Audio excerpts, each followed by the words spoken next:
Greetings in the name of the Most High Jah Rastafari. This is a girl Jen, Sister Jenny, Auntie Jenny. And if you want to get formal as Miss Jennifer Frederick, with another edition of We Talk the Thing Unfiltered on Bounce Up Central. Subscribe to Bounce Up Central and please like and share We Talk the Thing on We Talk the Thing page on Facebook. We have a program here, so we start one time. Friday again. Well, it seems as if Monday just come and just join us be Friday.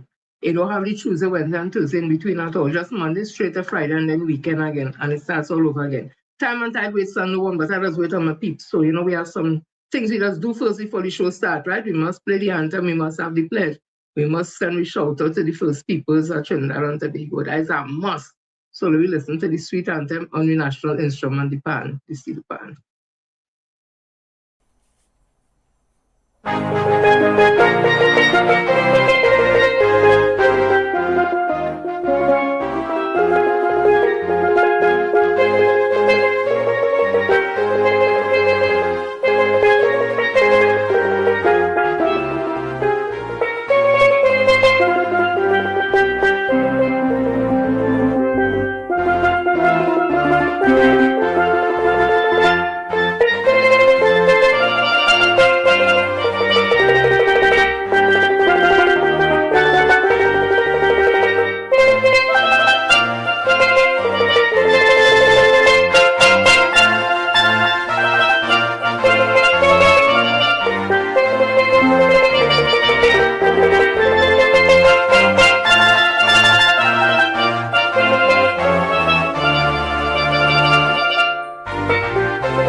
And we must have the pledge.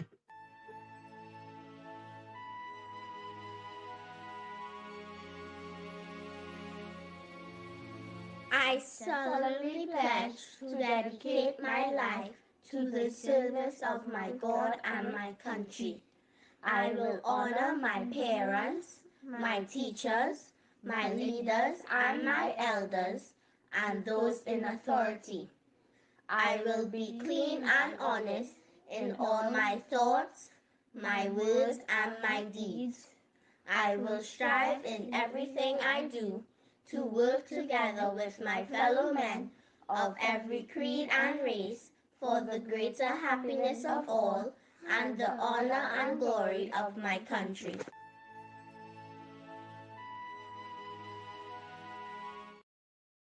And a shout out to the first communities up in Arima, Lupino, up in the east.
Yeah, can't forget the first peoples at all who were here before even our ancestors came here.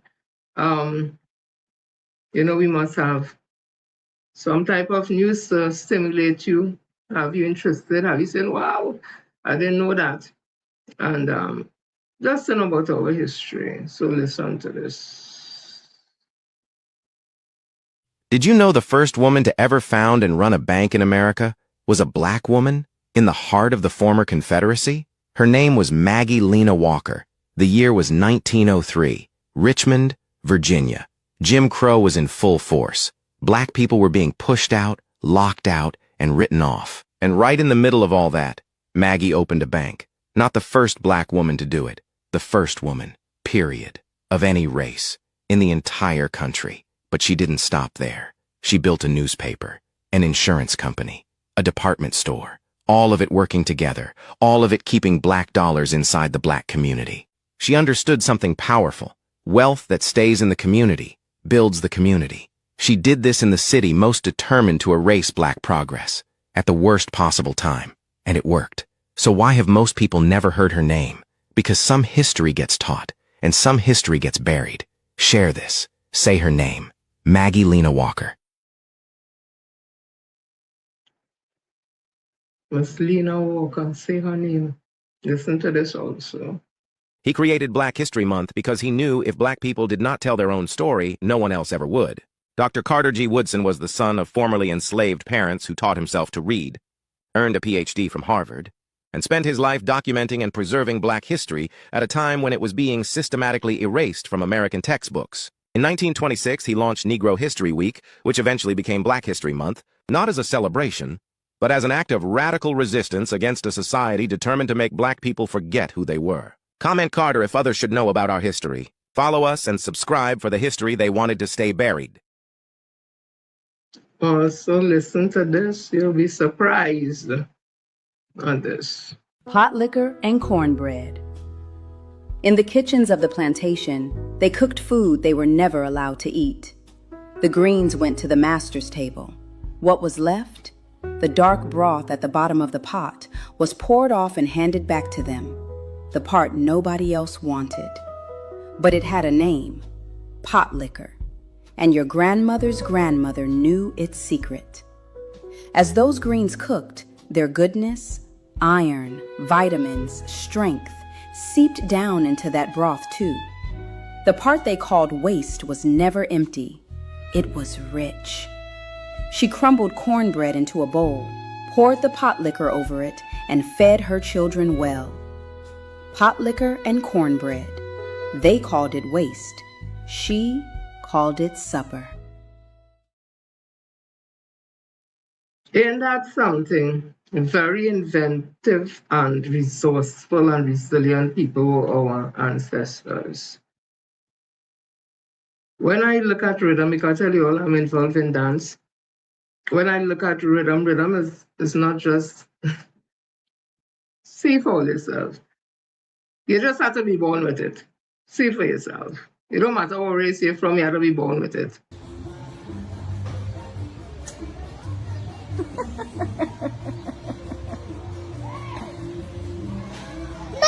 Dime, Fernanda, ven acá, bebé. Eso.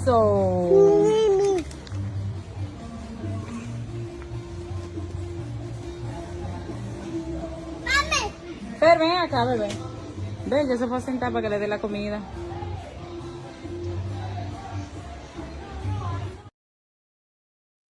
Them was here before.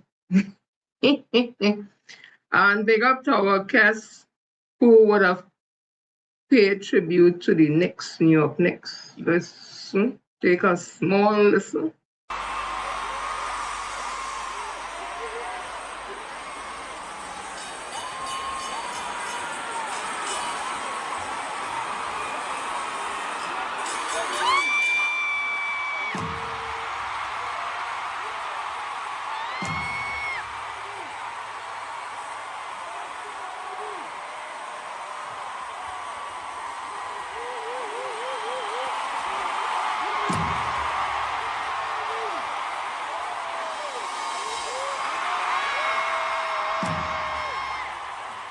Let's give it up for New York City for the please. Bring up to the Knicks. Let's do this special.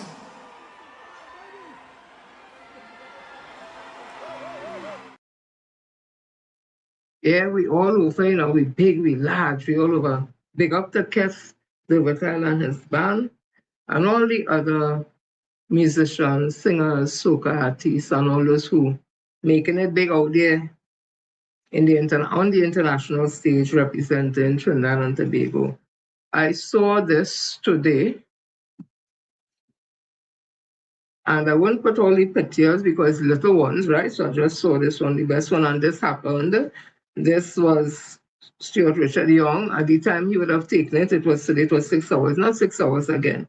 He said, I was fortunate to be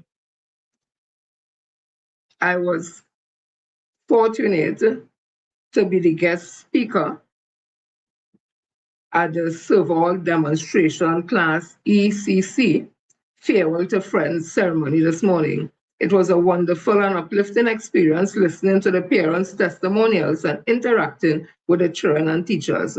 Thank you all for those teachers who continue to care for our children. So that's just Stuart Richard Young there again, meeting with the young ones, being invited to meet with the young ones. Yeah, I thought that was cute. So let me continue. I'm also seeing, let me see, some news coming out of star 947. It's Guyana and Barbados, and what it says here, Guyana and Barbados have created history, Caribbean history, by becoming the first two CARICOM nations to implement passport-free travel using electronic identification, E/ID cards, marking a major milestone in regional integration and digital transformation. The groundbreaking initiative officially launched at the Eugene F. Correa International Airport allows eligible citizens of both countries to travel between Guyana and Barbados using only their national electronic identification card, eliminating the need for traditional passports. So the world is moving on, even if Trinidad wants to stand still. Big up there to Barbados again, Mia Motley, and President of Guyana, Ephraim Ali. Big move.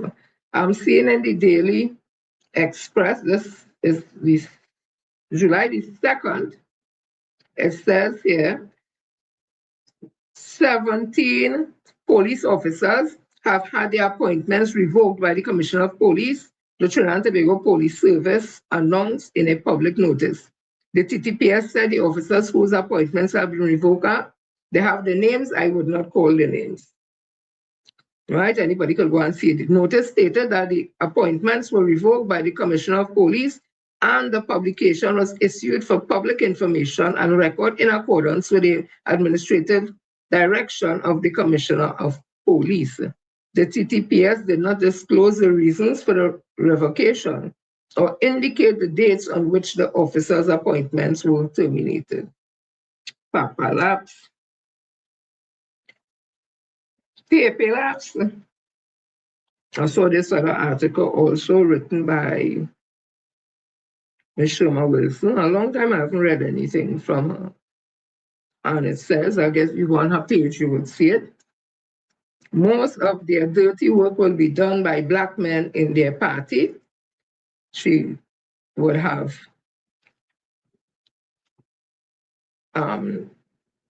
put Selwyn Kojo 2011 SOE. That is what she's saying that he would have said. And the 25th and the 26th, like 2026, number SOE, no different. She said, in the years to come, many of the enablers will weep at having assisted Kamala and the PP in their diabolic design against Black people.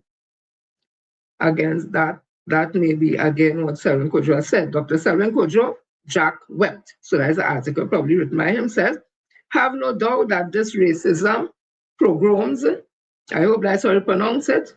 People will spell it. If it is not, left me alone, right? POGROMS. I say it how it's sounding and looking. Called the state of emergency will result in the further criminalization of the Black population, promote greater ethnic divide, and brutalize the society even more. History will record that an Indian government built detention camps in our country, thereby initiating the first stage of making Afro-Trinidadians a permanent underclass. In years to come, many of the enablers will weep at having assisted the PP in their diabolical design against Black people. Professor Kojo was last seen, she said, holding hands with Kamala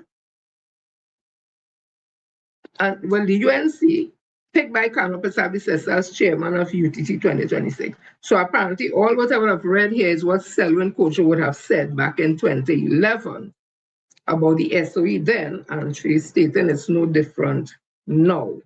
So again, I just call he sellout Kojo. He could never be for Black history and teaching Black ancestry and American history and all the kind of back and lily and just be like he. He must just have a napkin to wipe him out every minute because brown thing must either be dripping, I don't know. But the two don't go together. He about African study and all them thing, and the way he does behave, no pride at all as a Black man. He sat down with the C. Satmaraj and Satmaraj sell he. I despise you. You ain't even been a folk up for your people. While his Satmaraj was saying what the schools he would have built and all that, and Kojo telling Sat, I'm glad for you, I'm proud of you, and whatever. And Sat said, I despise you. And then turn up at the man's funeral like a little dog, my opinion, and then saying Satmaraj, he likened him to Dr. Martin Luther King. Why not liken him to Mahatma Gandhi and those Indians who would have championed and continue to champion for the rights of people who they feel are disadvantaged, a part of the Indian diaspora? No, Martin Luther King Jr. Well, he's such a sellout. Yes, let me continue. I'm also seeing here that police magistrate failures led to Samantha's murder. So court awards over 2.5 million to estate of murdered woman. More than 2.5 million in damages have been awarded to the estate of murdered domestic violence victim Samantha Isaac after a High Court judge ruled that failure by the state, including the police and a magistrate, contributed to her death. This is interesting. So let me see a little more. And this was July the 2nd, 2026 in the Daily Express. Right, so it says here, the award follows a prior ruling in which the judge held that the state was liable for failing to protect Isaac, despite her repeated reports to the police about threats and abuse from her former partner, Karim. What is that? Karim. Listen. You see, when people want to give the children name, they take the alphabet and just mismatch and not able. Kahrim. I don't know what's that. Garcia. Justice Mohammed found that the Trinidad and Tobago Police Service, what do you think going on? Failed to properly investigate her complaint, initiate prosecution, or take responsible steps to protect her despite what he described as an obvious and escalating risk. He also ruled that a magistrate had acted prematurely and arbitrarily, leave me alone, please, in dismissing her application for a protection order without conducting meaningful assessment of the danger she faced or considering the impact on her and her young son, Caden. Isaac was subsequently murdered. In assessing damages, Mohammed awarded $960,000 for Samantha's loss of earnings during her lost years of life, $450,000 for the pain, suffering, and other non-pecuniary. PECUNIAR, right, not today. Satan, get behind me. Losses she endured before her death, including aggregated damages. $600,000 for the non-PECUNIAR. I'm not interested in pronouncing that right now. Not too much thing to talk. Losses suffered by Samantha's mother, Tot Lam King, and her son, Caden Garcia, arising from breaches of their rights to respect for family life. $500,000 in vindicatory damages to reflect the seriousness of the constitutional breaches and deter similar failures by state authorities. The court also awarded prejudgment interest of $131,609.58. They could have rounded it off that dollar and make it $106.10. $131,609.58. Calculated at 2.5% per annum on the PECUNIARI damages, and order that post-judgment interest at 5% per annum be paid on all sums until they were settled or they are settled. Additionally, the judge directed the state to bear Lampkin's legal costs. Nearly finished. This is interesting because I think this may be precedent setting. I'm not sure if anything like this ever happened before. In his ruling, Mohammed described the action of state agency as displaying institutional inertia despite repeated warning signs. He found that Isaac had repeatedly sought protection but was met with inaction, with the Trinidad and Tobago Police Service failing to properly investigate her complaints, recognize the pattern of escalating violence outlined in her reports, or bring appropriate criminal proceedings. The judge also noted that although the Police Complaint Authority, the PCA, had recommended disciplinary action against an officer involved in handling one of Isaac's reports, no action was taken, further compounding the breach of her constitutional rights. In awarding vindicatory damages, Justice Mohammed said ordinary compensation was insufficient to reflect the gravity of the breach of Isaac's right to life, stressing that such awards are intended to express public condemnation of constitutional violations, reaffirm the importance of fundamental rights, and discourage similar failures by state authorities in the future. Hats off to Judge. Hats off for your ruling. Hats off for your ruling. Hats off for that ruling. And to Ms. Isaac's son and family, I know the money can't compensate for the loss, but you know what it has done? This judgment is a serious piece of judgment in my mind that will make people be serious and take your complaints serious when they go and report it. Let me continue.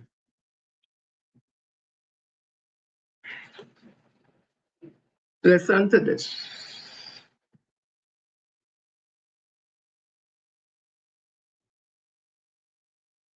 Trinidad and Tobago's UNC government has just published the preventative detention orders for businessman Dominic Hadid, his wife Genevieve Hadid, and their 65-year-old aunt, Star Sabga. Let's go through it briefly together. First, Star Sabga. The government alleges that Star Sabga made statements advocating for violence against members of the government and has access to persons capable of facilitating violent activity. The PDO doesn't say she is violent, and it doesn't say that she has access to violent people. It says she has access to persons capable of facilitating violence. Access to persons capable of facilitating. They actually put that as a reason to detain her. Okay. Next, Genevieve Hadid. The government says that Mrs. Hadid made statements to the effect that the death of the Prime Minister was required and is associated to other persons involved in a conspiracy. Finally, Dominic Hadid. The government alleges that Mr. Hadid made statements that persons would be shot in their head. It alleges that he is a person of substantial financial means and influence with the resources, access, and capability to facilitate serious organized criminal activity. So, let's recap. They're saying Star Sabga knows somebody who's violent. Genevieve Hadid allegedly knows somebody who's involved in a conspiracy, and Dominic Hadid has the financial means and influence to facilitate organized crime. They're not saying he is involved in crime, they're just saying that he has the financial means to do it. Their statements are alleged to have come after the state of emergency debates in Parliament, where the Attorney General labeled the so-called 1% as a gang, and said Tetron barracks awaits. Let's think about this for a second. Does that suggest that the government had them bugged, made a statement attacking the 1% in Parliament, listened in on their response at the dinner table, and said, aha, we've got them, that's what we're going to charge them with? Is that what happened? No guns, no drugs, no money laundering, just 3 statements, and they know somebody who knows somebody? Look, I'm not here to defend anyone. We'll wait to see what the evidence shows and let justice prevail in a court of law. But based on these PDOs, this all seems very strange to me.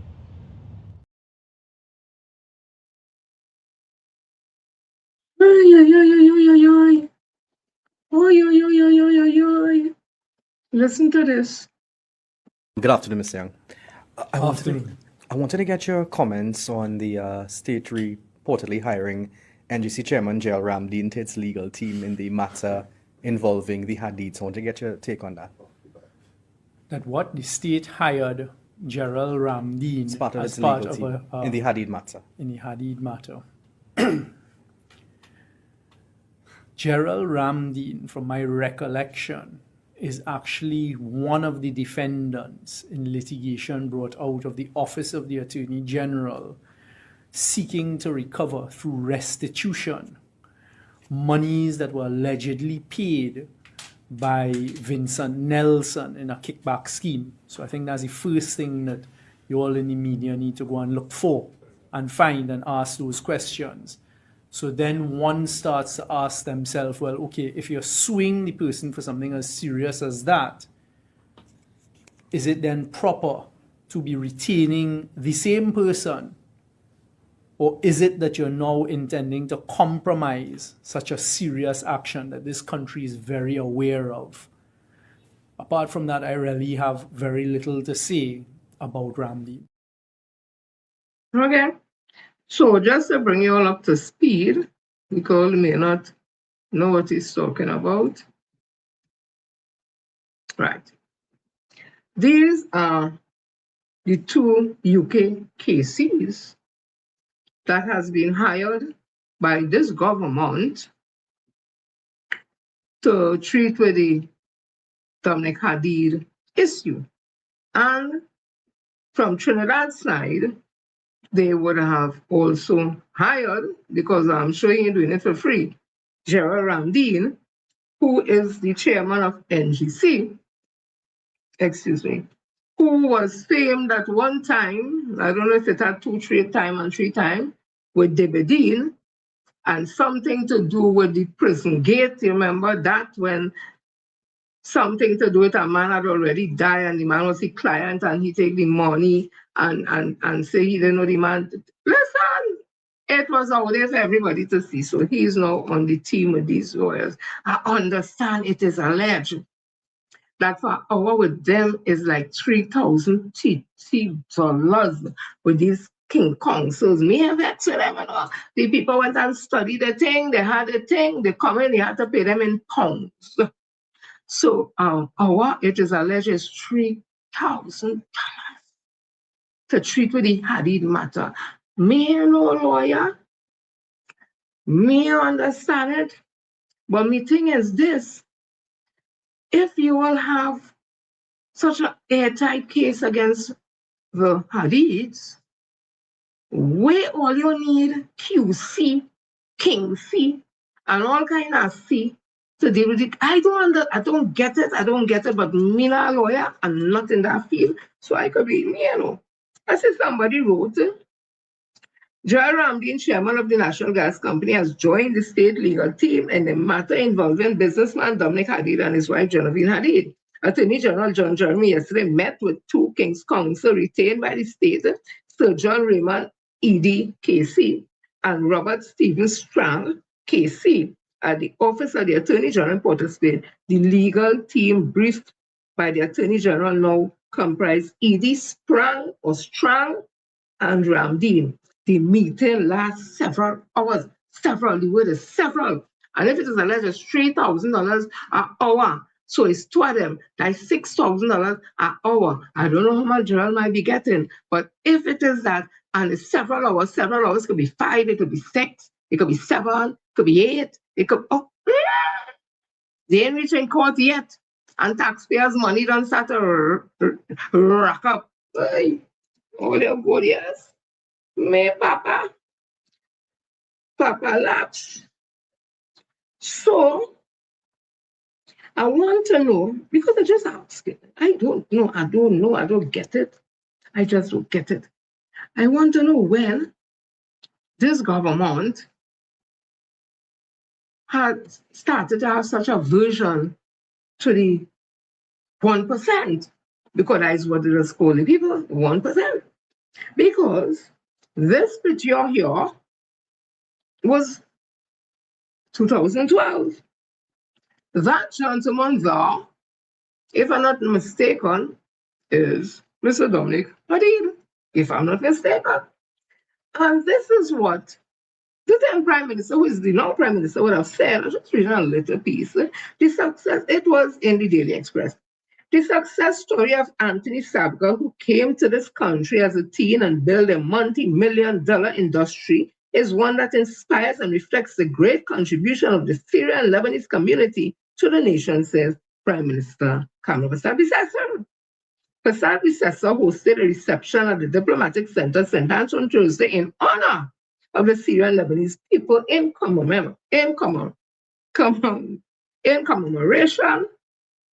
I'm not saying it over, of this country's 50th anniversary of independence. The Prime Minister noted that all our ancestors struggled in poverty. And so when people want to say that you think you are privileged because your father has money, let us say one thing about Trinidad and Tobago. All of our ancestors started in poverty. Whether they came as slaves, we came as enslaved, not slave, enslaved. Whether they, and we didn't, we forcefully came here, whether they came as indentured or whether they came as suitcase traders out of Syria and Lebanon. She said, nowhere there I heard them say anything untoward or disrespectful, disgraceful, or anything with crime towards the Syrian Lebanese community. In fact, we were told to emulate them. We have come out of adversity, all our people in this land. It is up to us to take those steps to grow and develop and to do better than our forefathers, because that is why they labored and worked so hard. She is absolutely correct. Fassad-Bissessar noted the success of the Syrian Lebanese in various fields, but paid special tribute to Sabga, whom she said came to this country at the age of 13 in 1930. Sabga, she said, took a challenge to venture into his own business, and although the first few years were not successful, as he hoped, his determination grew even stronger. Today, that remarkable young man of that early 20th century is chairman emeritus of an international group of companies, which traces its history back 130 years, and now it boasts of an asset base of over $11 billion, said the Prime Minister. I'm also aware that Ansel McCann Foundation has become a central driving force in education, community, and social development, and in the harnessing expert talent, for the benefit of the entire Caribbean region. She said, such a story must always be told and can easily be held up as one of the most inspiring ones in our history. And that is why last year I felt very privileged and very honored to have Dr. Sabga given the highest award in Trinidad and Tobago for Fassad-Bissessar. The Prime Minister also praised the strong family bonds in the Syrian Lebanese community. Your families were driven by desire to provide for their families. She's talking about all the Syrian Lebanese community families now. They work tirelessly, often putting well-being of their family ahead of individual interests, she said. Each individual who stands on the shoulders of parents and relatives and family who uphold and lift them, that person would be a great joy and a greater contributor to our society. Your community has done that for your children, and I congratulate you. Perhaps if every citizen of Trinidad and Tobago to follow your example, that is all of them in the Syrian Lebanese community. If we were to follow the examples, we would have a greater, better, more improved TNT, Fassad-Bissessar said.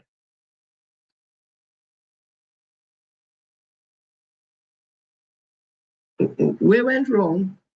Me just asking, where went wrong? Look at this. Me and my papa, where is that? Blue Waters. Who business is that?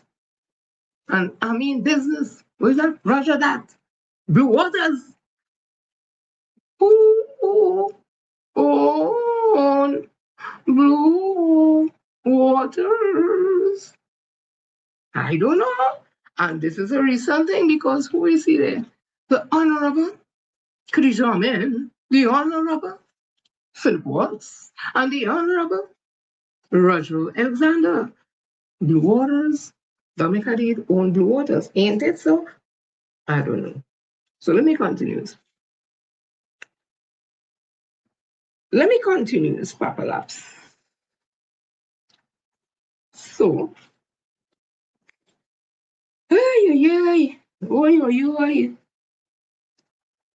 Oy.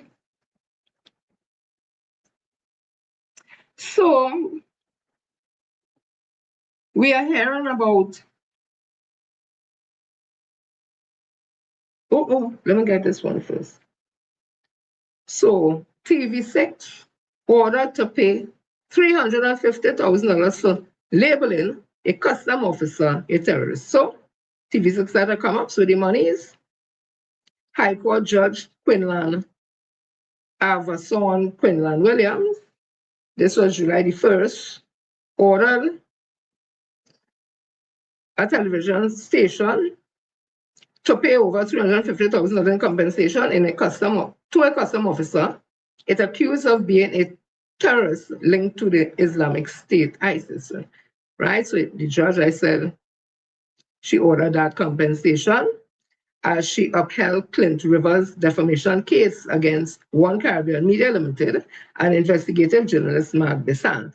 The lawsuit centered around an investigative report from Besant that was aired on OCM television station CCN TV6 on April 15, 2015. If you had a child back then, your child would have been, how old now? So 5 is 20 and 5, 25. 10 years. Okay, Papa.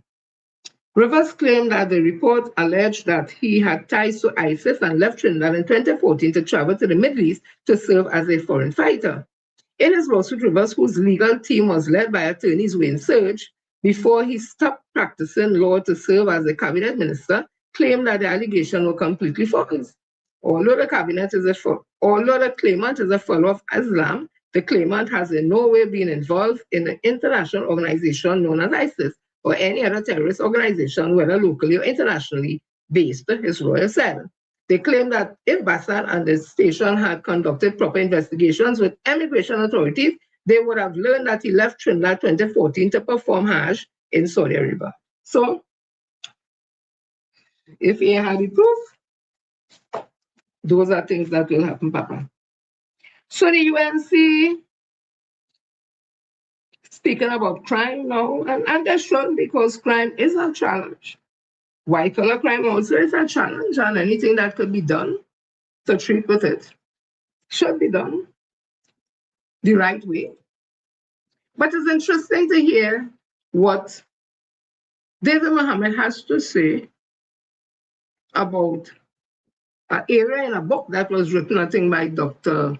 Darius Figaro that speaks about crime. So listen to this, because we hardly ever hear these things. You just hear about P&M and corruption and P&M and narco this and narco that. It's very short, but very interesting. They could go and ask Dr. David Mohammed about that, not me. He says on page 80, there exists in Trinidad and Tobago presently interlocking directorates made up of primarily Indo-Trinbagonian drug lords or their functionaries in the public sector who enjoy special relationships with the entire UNC government. And he talks about the East Indian drug cartel. Okay, we don't ever hear about that, so I don't know. I don't get it, but let me continue. So, I'm seeing here, give me a minute.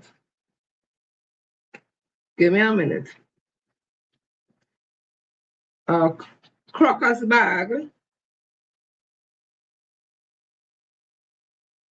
What do you think?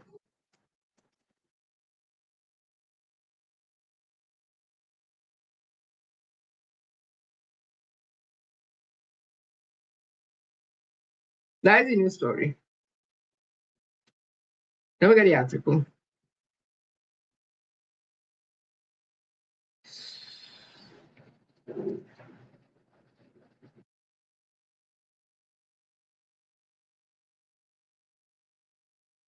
NCB Merchant Bank confirms sees US $2 million belongs to the bank.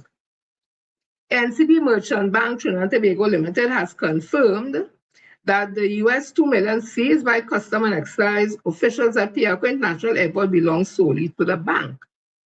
In a statement issued through Chief Executive Officer Marley A. Crease, the bank said the cash was being transported in the normal course of business and that the shipment complied with all applicable laws, regulation, and industry protocols. The bank also confirms that it has been contacted by the Custom and Excise Division for additional verification and documentation and has fully cooperated with all requests. Addressing reports of deficiencies in the shipment accompanying documents, NCB Merchant Bank said Custom requested additional supporting documentation, which has since been provided. According to the bank, the funds remain in the custody of the central bank pending clearance for shipment. It also maintains that all required international protocols and procedures were followed in relation to the movement of the cash. So when I hear they seize 2 million in Crocker's bag, I start to think about the sugar bag and the bag where there's black rubbish and say, oh God, how the Crocker's bag? So I did a little looking up because you know me, I like to look up things. And I see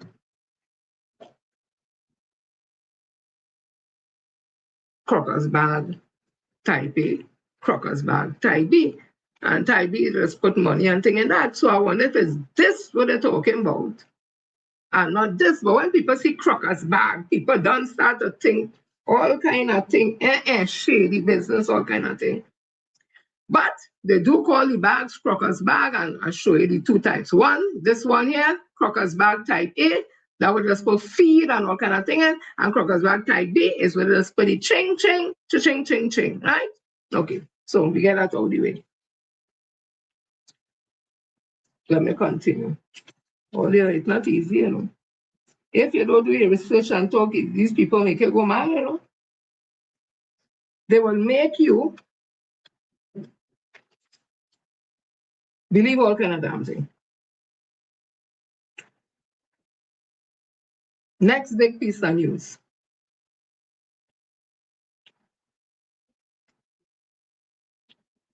Oh, Lord.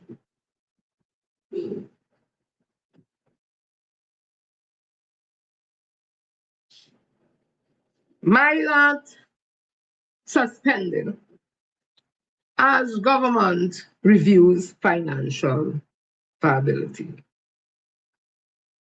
Let me find the article. Everything for we African children.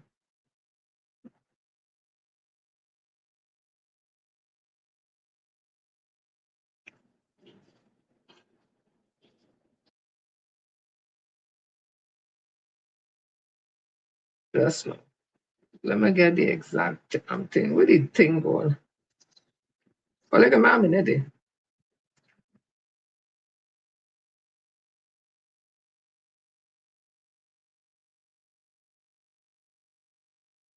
Well, give me a minute. Oh, shucks. What the damn thing?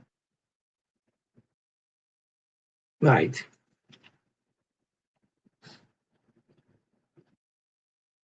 Expert warns Mylat suspension leaves vulnerable youth in limbo. This was in the Guardian. Child and gender specialist Marcus Kissoon is questioning the government's decision to suspend the military-led academic training Mylat program, warning that the move sends the wrong message about the country's commitment to vulnerable young men. The defense minister announced this week that Mylat has been suspended while the government reviews the program's financial viability and consider restructuring options.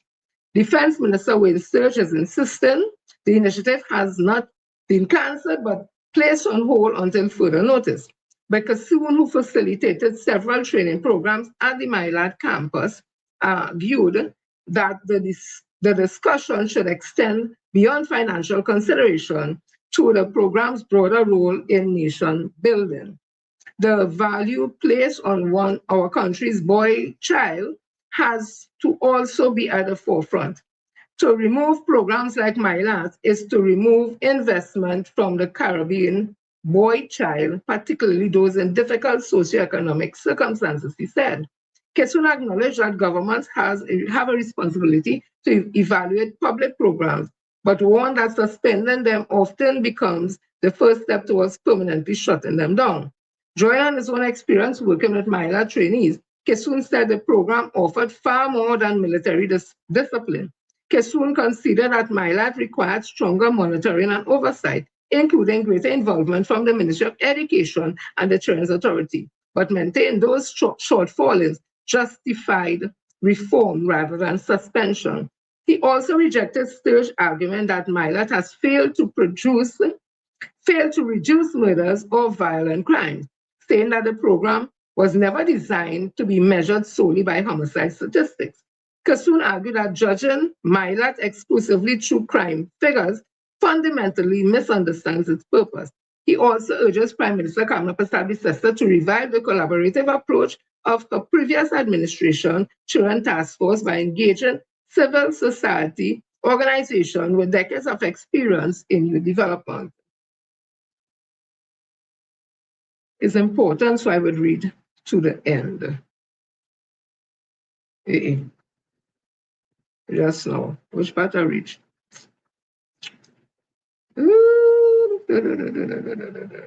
Right. Former Minister of Youth Development and National Services Technical Coordinator Kobe Sandy said the decision to suspend Myla disrupts the lives of young men already enrolled in the program. Sandy, who is also a PNM alderman at the Point 14 Borough Corporation, questioned why the government could not redesign the initiative while allowing current trainees to complete their studies, warning that many participants now face uncertainty with no clear alternative in place. He argues that the program had already demonstrated tangible returns through education, pointing to what he said was a 90% CSEC pass rate and graduates leaving with full academic qualification. That alone is the return on investment, Sandy said, arguing that MyLAT combined academic support with behavioral development for young men from vulnerable communities. While supporting periodic review, Sandy said previous evaluation under the former administration focused on improving the program without interrupting it. He expressed concerns that current participants, including those preparing to sit CSEC examination next year, have been left without a transition plan after staff contracts expired and residential operations ceased. Despite his criticism of the government, Sandy called on civil society, churches, and community groups to step in and support vulnerable young people while the future of Myla remains uncertain.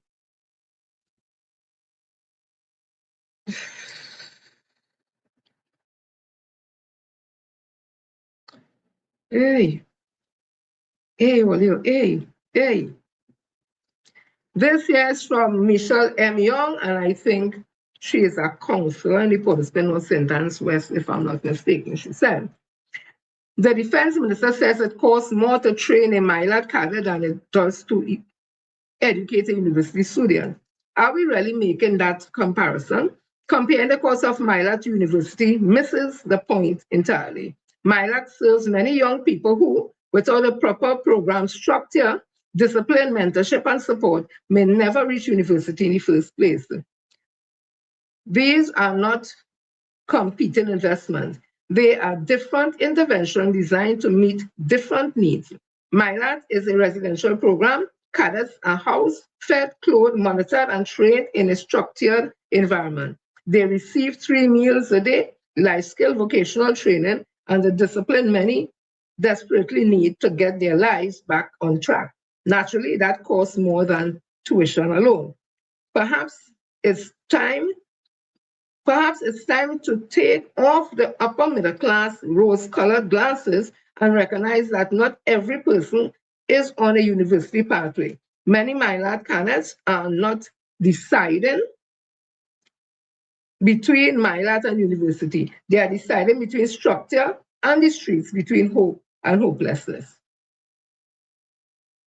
Also, we have one Miss Gillian Jackson writing, By now, everybody knows my favorite empathy, my favorite word, empathy. I just got off the phone with a mother and my heart is completely heavy. Her teenage son got caught up in some bad company, but the My Life program threw him a lifeline. He just finished his first year. He excelled, and the difference in him was night and day. He wanted to go back. He is now in his second year fighting for his future. Meanwhile, his mom is out there cleaning houses, working herself to the bone, doing everything she humanly can because she knows exactly what is waiting for him on the streets if he's left out there. But now, with a sudden suspension of the program, he is being sent back to the exact environment he was trying to escape. Until you walk a mile in those shoes, you will never understand that these bureaucratic decisions aren't just restructuring or minor inconveniences. They are life and death. When you close a door like this without a safety net, you are leaving vulnerable young men exposed to the block. For this mother, this isn't about politics or statistics. It's a literal battle for her son's survival. We need to do better for our youth. I want you to listen to this young lady here. So I'm scrolling through social media and I'm realizing that a lot of persons are commenting on this MyLab program. And we have a strange issue in this country where we politicize everything until it becomes irrelevant. I spent 7 years of my career as a school social worker, so I have seen firsthand the impact of this MyLab program in the lives of young men. Some of the young men that we characterize as bad children, who would have been giving a little trouble in school, they would have been running away from classes, disrupting the classes. Some of them were referred to this MyLab program because they needed structure, they needed to deal with their anger. So they were referred to these programs to get assistance. Some of these are children whose parents refused to give up on them and they would have tried all other alternatives and it did not work. So they would have referred them to this program. And through this program, they were able to do CSEC examinations, they were able to learn a trade, they were able to get mentorship and to get some structure. This was what the MyLab program would have done for them. And if we are honest, we know that at-risk youth, once they are not given that guidance, where they end up, they do not live. They do not survive to tell the story. I'm also seeing persons talking about the effectiveness of this program in terms of dollars and cents. So how do we quantify a saved life? How do we quantify a restored family? How do we put dollars and cents value to these lives of these children that have now survived their communities or their environment? This program gave several young men the opportunity to live a different life. It gave them the opportunity to live. And that's all I'm really asking, for us to consider the impact of this program so that we can have continuity, whether we rebrand it, once we are able to provide an opportunity for young men, for parents who cannot deal with their children and their behaviors, give them the opportunity to have an outlet, to somewhere that they can go to so that they can change the lives of their children, so that their children are able to live and make right decisions. Yeah? But there seems to be a pattern, if you think about it, there seems to be a pattern with this government. I don't know why. I don't know if it's an effort to save money, to get money to do what they have to do. I don't know if that is what's happening. Could we see what happened with CPAP workers? And again, as the article I read before saying that let the program continue and treat with whatever issues, because they said CPAP had corruption in it. But the contractors were like 300, but the workers were like 10,500 who were actually doing the work. So people were saying, okay, let the workers continue to work and deal with the contractors. Instead, everybody went home. Same thing with my reforestation and with URP. And then all the other people who went home, who contracts weren't renewed. And then when the UNC came in for someone, Mr. Pandey, wherever they closed on the youth camps, excuse me, it was open back by 2010 again, when the PP government came to close on youth camps again. And youth camps are a place that is almost like my part, where it was largely not that there weren't other ethnic groups there, because I worked at the youth camps, El Radical Youth Camp, and they were children of Indian descent there, but it wasn't as much as children of African descent. It were children who went there to learn a trade in whatever area, whether beauty culture, small repair, electrical repair, book binding, food and nutrition, construction, garment construction, and a whole host of other things. And they also were able to go and up across at El Dorado, Brown or Blue, one of the two, and do evening classes so they could finish the CXC, those who are so inclined and all that. And a lot of them have their businesses now. A lot of them are working in the like the library and those areas where to buying books. And some of them had their own businesses, some went on to university. So it was working. Some went into sports, some went into the police service, the security services, police, fire, army, coast guard, air guards. A lot of them, especially boys, they would have gravitated, and a lot of policewomen from the older generation, like those who were in the youth camp back in the 70s and all those, a lot of them are senior police officers. They would have retired now, high-ranking officers and all that. So it has been a place where there was success, but it wasn't weighed against how much money the government spent. You remember that the primary school track and field championship was cancelled the day before the championship, affecting over 200-300 young primary school students who were practicing and training in track and field, and others, the teachers with them, the parents, everybody, a whole community. Out of that, the clubs, and they will come and see them and scout, as they call it, scout, take them into the clubs, different running clubs, all that. A lot of our athletes today who are medal winners came out of the primary school championship. Just the day before the championship, they just canceled the whole thing. Very callous. Young people's lives are affected. I want to know if it's because it's largely children of African descent. I just asked them. Then we heard NGC under Chairman Ramdeen, they would have stopped sponsorship to several steel bands and also to track and field. Again, steel band, they say steel band is African, as if it's only African people that play band, right? But everything, it seemed that young people could have a choice, especially majority of people of African descent. It appears that this government is getting rid of those programs. I'm also seeing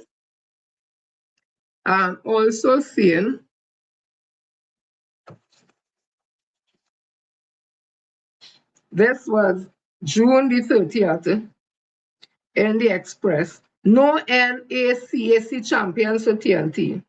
Trinidad and Tobago will not be represented at the July 10th to 12th North American, Central American and Caribbean Athletic Association, NACAC, under 18 and under 23 championships in Tlaxcala, Mexico.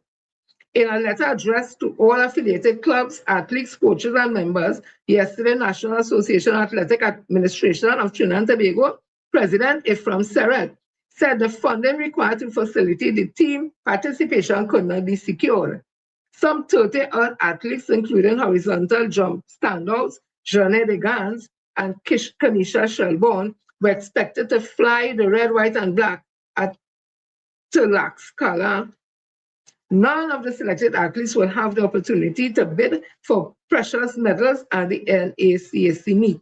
We wish to assure our members that the NAAATT remains fully committed throughout the process, Seret explained. And I'm here reading no more. These athletes who have been training, discipline in the training, what they eat, balancing the studies with training, the home life, the social life, they have been doing it. And all they wanted is the country to stand up with them, that they could go out there and compete, bring back home the medals, because that lifts the country, it lifts the value, because those children go on to get scholarship all over the world and continue to build up this country, and they no get no funding. So no MyLab, no PIPAT, no youth camp, no CPEP, no URP, no reforestation, no money for PAN, no money for track and field.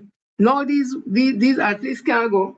Just the people who have played that and went in Germany and win the that competition, no money for them. Them have to find a way and all that. What is really going on? And they're talking about cost. Let me just read this. Special value versus financial value. In fact, social value versus financial value. When a program has social value over financial value, its primary goal is to improve human well-being, community health, or societal societal equity, rather than generating a profit. While it may require funding to operate, its success is measured by the positive impact it makes on society rather than the money it earns. Prioritizing public good benefits are distributed to the community to solve problems like poverty, education gaps, or environmental issues. Decisions are guided by the organization's core cause rather than the maximization of shareholder returns. Success is evaluated using indicators like lives improved, carbon reduced, or educational milestones achieved rather than revenue growth. Right? It speaks about nonprofit or social enterprise models. Funding typically comes from grants, donation, or government subsidies to cover costs, with any surplus reinvested directly into the cause. Common examples include public healthcare initiatives, community outreach programs, free educational workshops, subsidized public transit, and it goes on. So there is a value, a social value, that money alone will not help. Money alone will teach a child discipline, as the woman I was reading explained about the mother who is cleaning homes. Excuse me. And her son gets himself into some issues, she gets him into my lab. Working hard. He working hard in my lab to change his life, finish his first year, excel in first year, and now there's nothing. All he has is to go back to that same environment. What is the cost of that? You're going to look at money on Robert Wayne Sturge, or you look at the social value that these participants in those programs, all those programs, whether youth camp, My Lad, My Path, CCC, YTEP, whatever, is the value that they coming out of these programs, successful, well-rounded human beings to take the place in this country and avoid crime. Yes, that is value. Not just the financial part of it alone. It's young people's life, but is it all? They don't care. I don't know. I don't know if it's a vengeance against people who they perceive as the only people who take part in these programs, people of African descent. I just ask him. Another thing I understand is of no more, the EAP program, which is the Employee Assistance Program, is free, confidential work-based benefits offered by employers. It provides short-term counseling, assessment, and referrals to help employees manage personal or work-related challenges, such as stress, mental health issues, family conflicts, or financial and legal concern. The EAP are designed to help you resolve issues that might negatively impact your job performance, health, or overall well-being. Right? Even that and all, that you don't even have again. So a public officer going through stress, especially these times, and want just somebody to talk to, where they could have just go to the HR department and tell the HR department, I would like to go on the EAP program, please. All they will get is a letter and they go. Highly qualified psychologists and doctors, no rundown, nothing, well paid for by the government, and you go in a safe space and talk, because sometimes that talking could save you from going in the workplace and coughing down somebody, or going home and coughing on somebody, or driving on the road and somebody get a bad driver, jump out, they can will fight. These things help, but it stop that too. So I don't know, I want a society that is helpless, frustrated, full of anger, suffering from all kinds of disease, from stress, despondent, depressed. I don't know if I don't want for Trinidad and Tobago. Is that what this honorable Prime Minister wants this country to become? What you call it, something lawless dump. She labeled it that lawless dump. Is this all a part to really make Trinidad and Tobago a lawless dump? I'm just asking a question. Let me continue. Listen to Stuart Richard Young on the energy sector. On that. I wanted to get your comments on the state reportedly hiring NGC Chairman Jael Ramdeen to its legal team in the matter involving the Hadids. I want to get your take on that. That's not it. Sorry about that. Sorry about that. Let me see. This is on TNTech. My mistake. TNTech.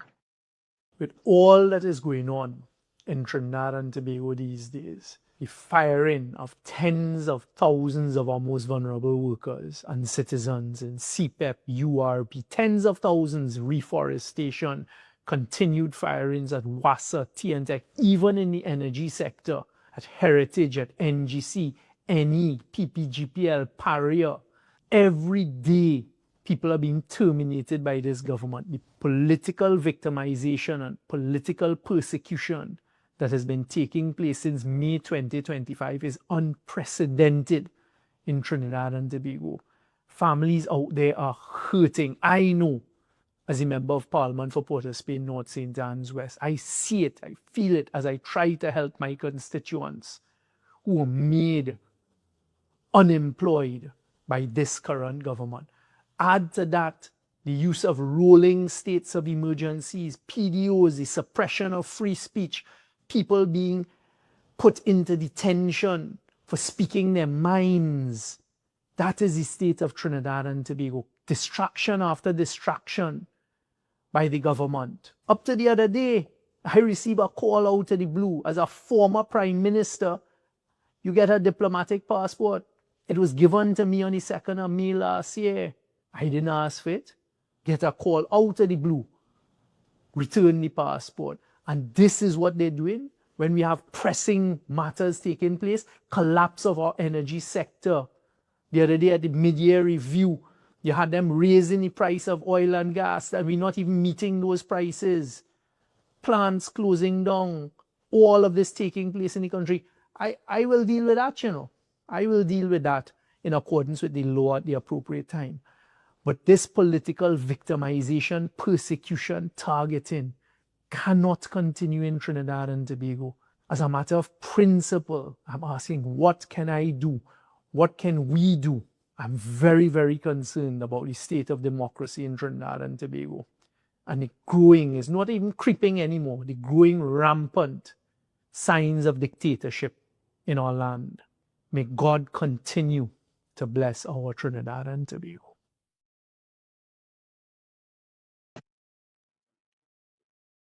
So this was sent out June the 30th. It's on Trinidad and Tobago Electricity Commission Office of the General Manager memorandum to all employees from the General Manager, June the 3rd. I said that. New executive appointment. Employees are kindly asked to know that the following new appointments to the executive team, and they give the names and they give the little bio, one where they do, one where they didn't have, and whatever. So they hiring people and firing people. I understand that a public officer, that's my understanding, was fired by the chairman of TNTech, and the Senate member and other people were fired. Just 2 or 3 things I just want to say on that. One, no government appointee can fire no public officer. Especially if the officer came through service commission or whatever, they can fire. A contracted worker who signed a contract between the PS and themselves, because as the minister will have to go to cabinet to justify that contracted position, that's a different story. Although there's due process with that also. But a public officer, they have to have due process. You can't just get people let and fire them just so. The only thing it does get fire on the spot for is thieving, fighting, and probably you could get with the cussing, but thieving and fighting. They don't need no excuse. They don't need to tell you and warn you and like fire on the spot. You see everything else? There's something called natural justice. And if that hasn't been followed, well, that's the next story. I heard MP Young said he has taken the case of one of the workers, so we'll see how that goes. So we know Methanex idling the thing and going, although the Minister of Energy wants us to believe differently. Anyhow, so listen to this. In Trinidad and Tobago, Nestle says it is reviewing its local operations and is considering selling part of its business. But the company insists no final decision has been made. The announcement came during a meeting with workers today. Nestle executives met with employees at the company's Churchill Roosevelt Highway facility this afternoon to outline plans for a strategic review of its local operations. The meeting was led by Head of Central America Pablo Vijes, who traveled from Panama. Over 200 workers were told the company is exploring options for its dairy and juice business, including the potential sale of that operation and its warehouse. No timeline was given for any possible transaction. Employees who are represented by the OWTU questioned management during the meeting on what this means for them. And responding to our question, Nestle's head of communications, C.T. Jones-Gordon, said the review forms part of the company's new global strategy. The company stressed that no final decisions have been made and that the review remains in its early exploratory stages.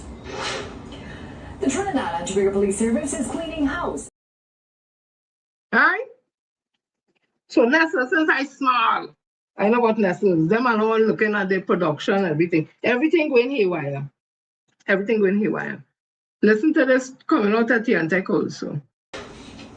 There's anxiety among some TNTech staff following the recent firings of 3 senior employees. And the opposition says the government has questions to answer as to why the workers were sent home. Now they're suggesting political victimization. Janice Levan has more in this report. Former Prime Minister Stuart Young says he is representing one of the TNTech managers who has been fired, saying that he's looking forward to taking the government to court. At a media conference on Thursday, the Port of Spain North St. Anne's West MP says the dismissal is nothing more than political victimization. What we saw happen yesterday and has been happening in this instance at TNTech is nothing short of targeted political persecution and political victimization that has become the catchphrase and the ideology of the current UNC government. This week, at least 3 senior managers at the state-owned utility company were dismissed as the government says it is reviewing the management team. CNC3 News understands that on the same day the 3 managers were fired, TNTech also announced the appointment of 2 other senior managers, Anil Jairam, an internal audit manager, and former police officer Bisnath Maharaj, as head of security. Managers at TNTech tell CNC3 News that the recent dismissing and appointing of senior management have left the working atmosphere somewhat tense. One manager says workers are anxious and somewhat frazzled. And while that is going on the inside, on the outside, legal and political battle cries have sounded. Up to news time, Public Utilities Minister Barry Padarath did not respond to CNC3 News on why the managers were fired. In a Facebook post last evening, former Public Utilities Minister Marvin Gonzalez also accused the government of being politically vicious and called for Padarath to explain the dismissals, saying one of the 3 executive members served the company for 23 years. Young also questioned why the dismissal letters were only signed by Chairman Anil Kamal. To terminate permanent workers and the Trinidad and Tobago Electricity Commission, TNTech, is illegal. I can't get into it too much because I'm going to be representing at least one of the individuals who had 23 years service before callously receiving from the chairman of the commission. The chairman, not the CEO. Young says the firing at TNTech follows similar dismissals at WASA, NGC, Heritage, Paria, and other state companies. This is another in-your-face red flag about political victimization and political persecution that is being targeted against certain individuals who work in the state sector and not even work in the state sector, who are deemed to be supportive of your political opponents. And there is no evidence based in that. Young says the others who were dismissed have been reaching out to him for representation. Jensen Lavend, CNC3 News. Yeah? This was written May 10, 2026.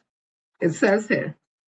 So in less than a year, Kamala Prasad-Bissessar incompetence and mismanagement of the energy sector has led to the shutdown of the plants of one of the largest global fertilizer companies, Nutrient at Point Lisas.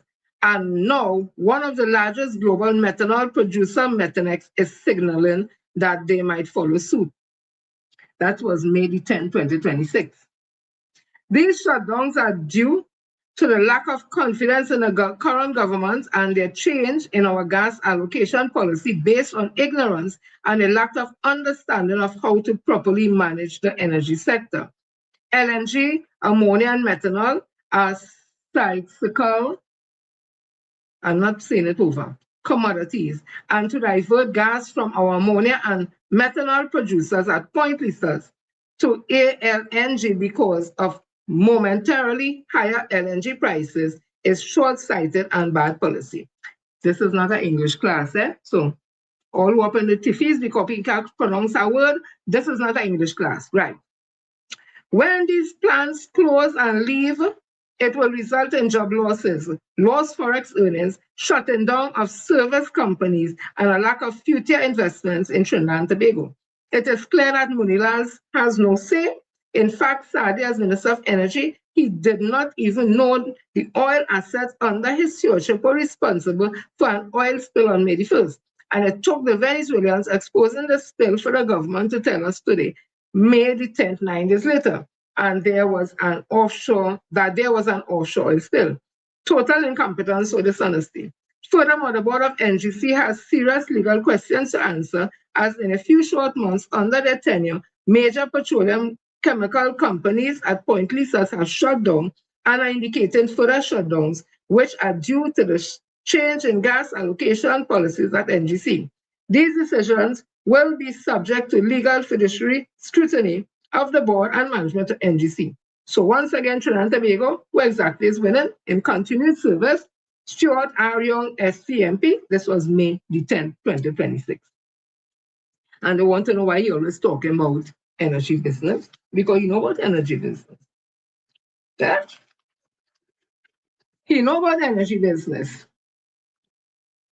I want to say up to now, you hear Felicia Thomas come out and talk anything about the Port of St. City Corporation public officers who get paid almost 3 days or 4 days late after month end. Not a word. But again, I ask, is it because she's on a board of directors of the Northwest Regional Health Authority? She has now become a part of the employers.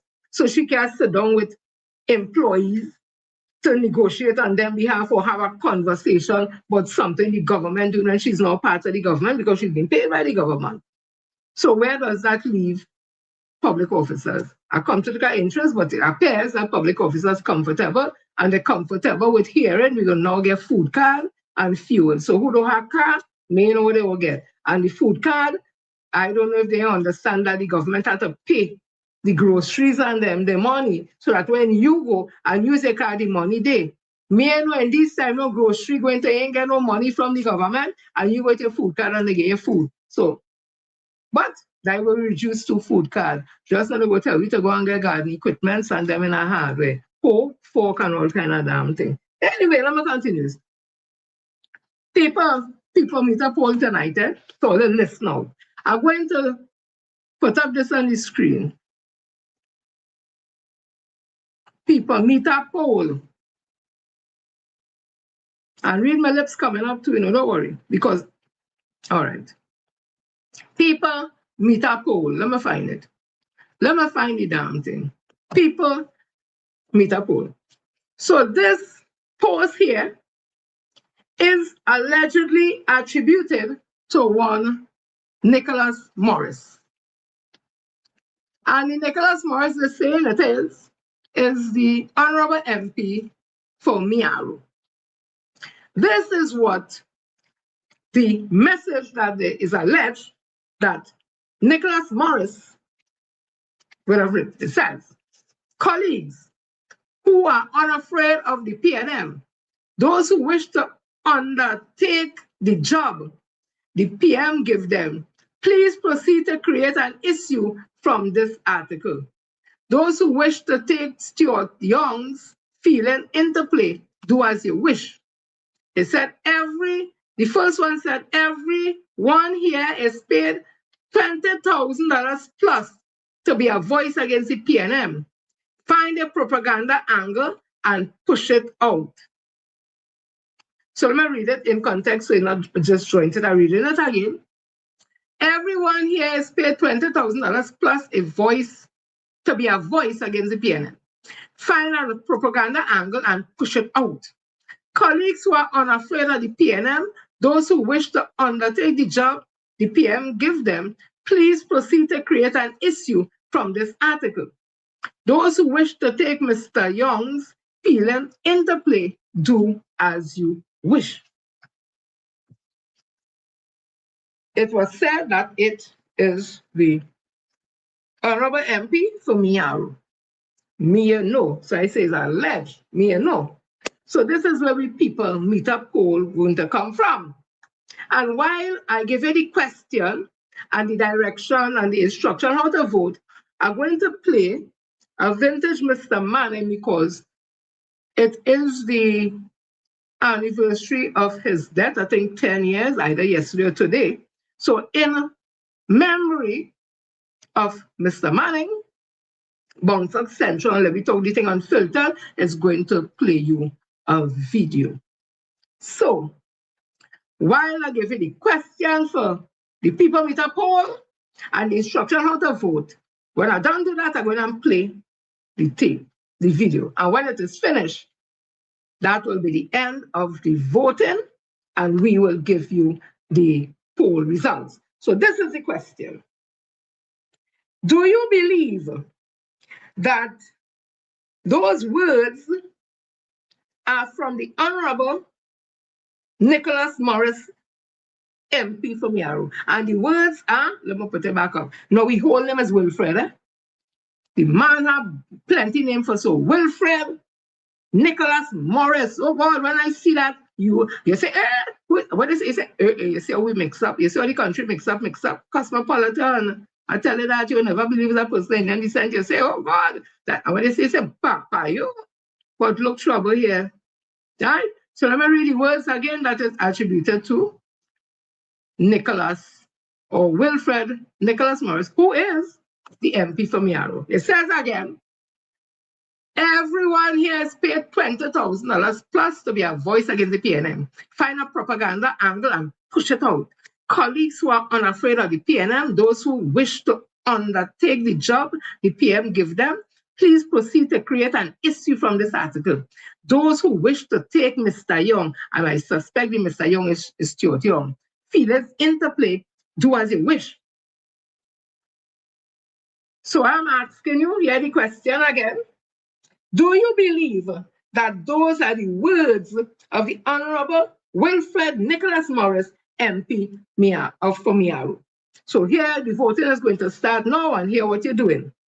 1, you type in 1. 1 means yes. You think that is Nicholas Morris words, the MP, or 2, no. You do not think that the words spoken there, I just read, is from, you don't believe it's from Nicholas Morris, or Wilfred Nicholas Morris. So 1, yes, you believe those are the words of Wilfred Nicholas Morris, or 2, no, you don't believe, right? So either put 1 or put 2. If you want to put 1 on yes, you believe, or 2 and no, you don't believe, fine. Voting is going to start now while I play this video. So please vote, vote, vote, vote. We need to get the poll at the end of it. When I heard the report, ladies and gentlemen, I was very much taken aback. Having been a prime minister myself and one who served this country in that capacity for 12 and a quarter years, I was very surprised that the prime minister would have made a story like that public. These things happen from day to day, almost every day. Rarely you get some kind of report. I've had many of those reports in my own time. And the only occasion on which we made that public in that sense specifically was when an incident took place, and that need not detain us now. So I was taken aback. And I asked myself, was the Prime Minister speaking the truth? Now, it was necessary to ask that question in the context of the historical antecedents of this government since it came into office a year and a half ago. And yesterday, the very distinguished leader of the opposition, following a briefing he had with the Commissioner of Police, reported to the national community that the story that he was able to get from the Commissioner of Police was different from what the Prime Minister was saying. And at any rate, what he was told suggests to him that a small matter was being blown way out of proportion. That did not surprise me, ladies and gentlemen. In considering, therefore, the statement of the Prime Minister, I had to consider the following. And I'll ask if you remember some of these things. Do you remember Reshmi, my dear friends? Do you remember? It was no less than 4 ministers who claimed that she had the qualifications that she did not have. Do you remember that the government, when they came into office, indicated that the country was bankrupt, that the Treasury had no money, when in fact we had $3 million in the Heritage and Stabilization Fund alone, and significant other quantities of money elsewhere, not to mention our foreign exchange reserves standing at about $11 billion. Do you remember the promise that the government made to pay $3,000 pensions to persons 60 years and over? And when cornered, they retracted the statement and gave the impression that an error was made. Do you remember that? I remember all of that. Do you remember, ladies and gentlemen, it was Minister Volney who said that in relation to the SIA files, that 2 Israelis had come and taken the files. Do you remember that? To this day, we have not been able to find either Israelis or files. Do you remember it was Minister Gypsy who said that $80 million would be required to repair the National Academy for the Performing Arts? Not 1 cent has been spent on repairs to the building, but they are using it as though it is going out of style, my dear friends. You could hardly keep them out of the National Academy at this time. Not 1 cent was spent on repairs. The fact of the matter is that the building required no repairs, and they just proceeded to use it. Do you remember, ladies and gentlemen, that a piano went missing from the Diplomatic Center? You remember that? That's what they said. Of course, they implied at the time that I had taken the piano. I don't see how I could have taken a Borsendorf on my back and take it to where I live. Where we live could hardly accommodate a piano a quarter the size of that. But they said that. They said it was missing, and of course it was found the next day. Do you remember the Minister of Sport saying that Nicki Minaj did not use obscene language at the concert that was held here? Because he could vouch for that because he was present. And of course the video subsequently showed something entirely different. Do you remember Mr. Jack Warner? He said he saw the SIA report showing whom he kissed and whom he didn't kiss. And days later he said he never saw the report. Do you remember that, ladies and gentlemen?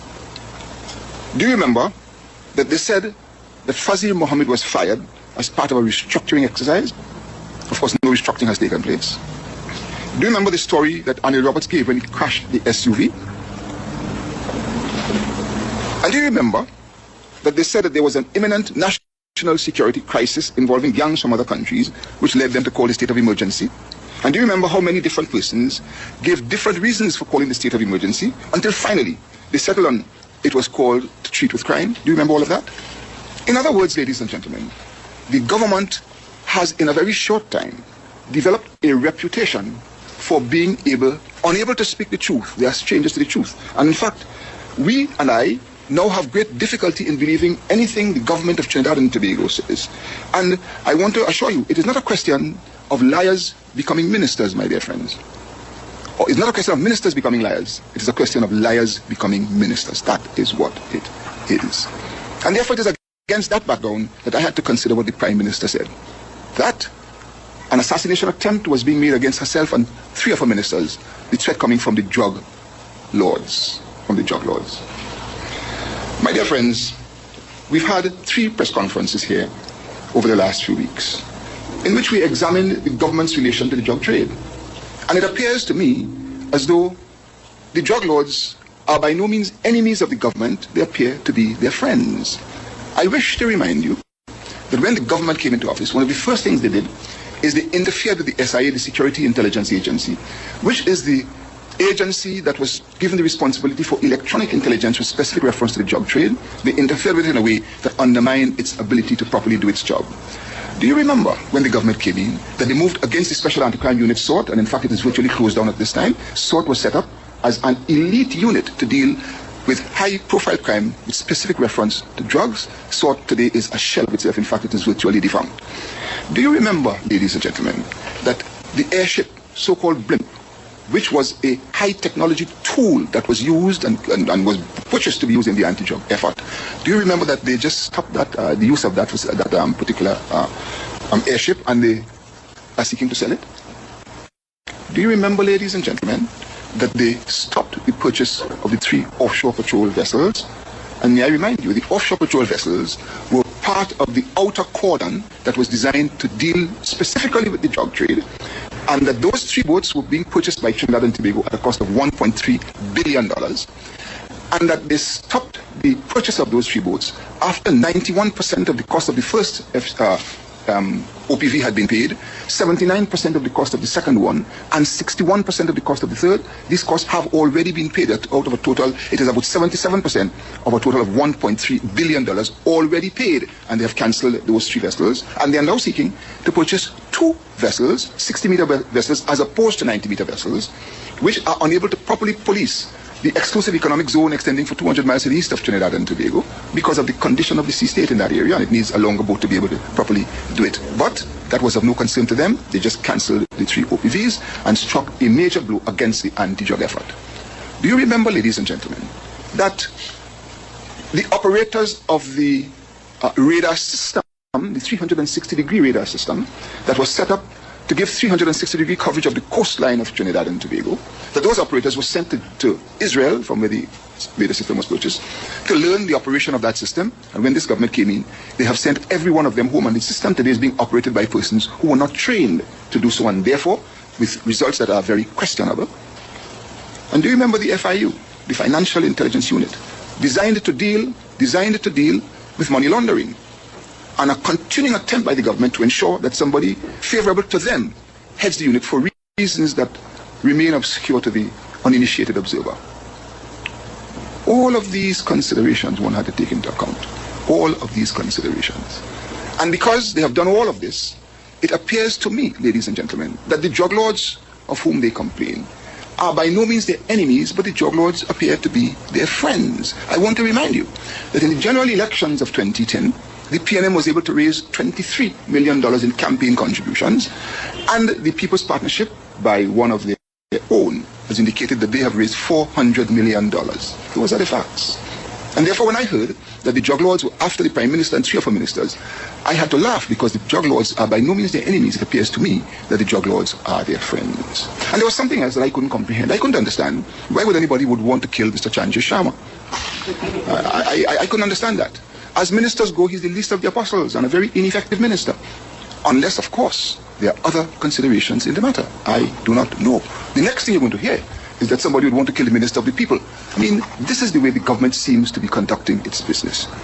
Ladies and gentlemen, it is now clear that no credibility whatsoever has to be placed on the Prime Minister's statement. And to the extent that there is any basis for anybody at all indicating that there is some threat to somebody, then it is a matter for the security services, and it's a matter that the security services have to investigate and in due course bring to justice anybody found culpable. I draw your attention to the fact that of those arrested, all have been arrested under the emergency powers legislation, not under any other item of legislation. I draw your attention to that fact, that they used emergency powers to detain folks. And if it is that there were transgressions or potential transgressions under another law, that the proper thing to have done would have been to charge somebody in the context of the allegation that has been made by the Prime Minister. Ladies and gentlemen, too many inconsistencies, too many. And then it is very curious that the Minister of National Security, the person charged with the security of Trinidad and Tobago, has had nothing to say as of now. Absolutely nothing to say. It is as if he is saying that you will not join me into this one. You joined me into others before, you're not to join me into this one. Very curious indeed. My dear friends, in this country, the way politics is conducted by the government, not only must you be able to see, but you have to be able to perceive.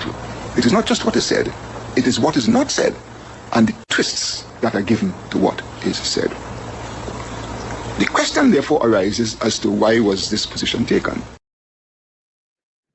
People, that there's the late Prime Minister, Mr. Patrick Manning.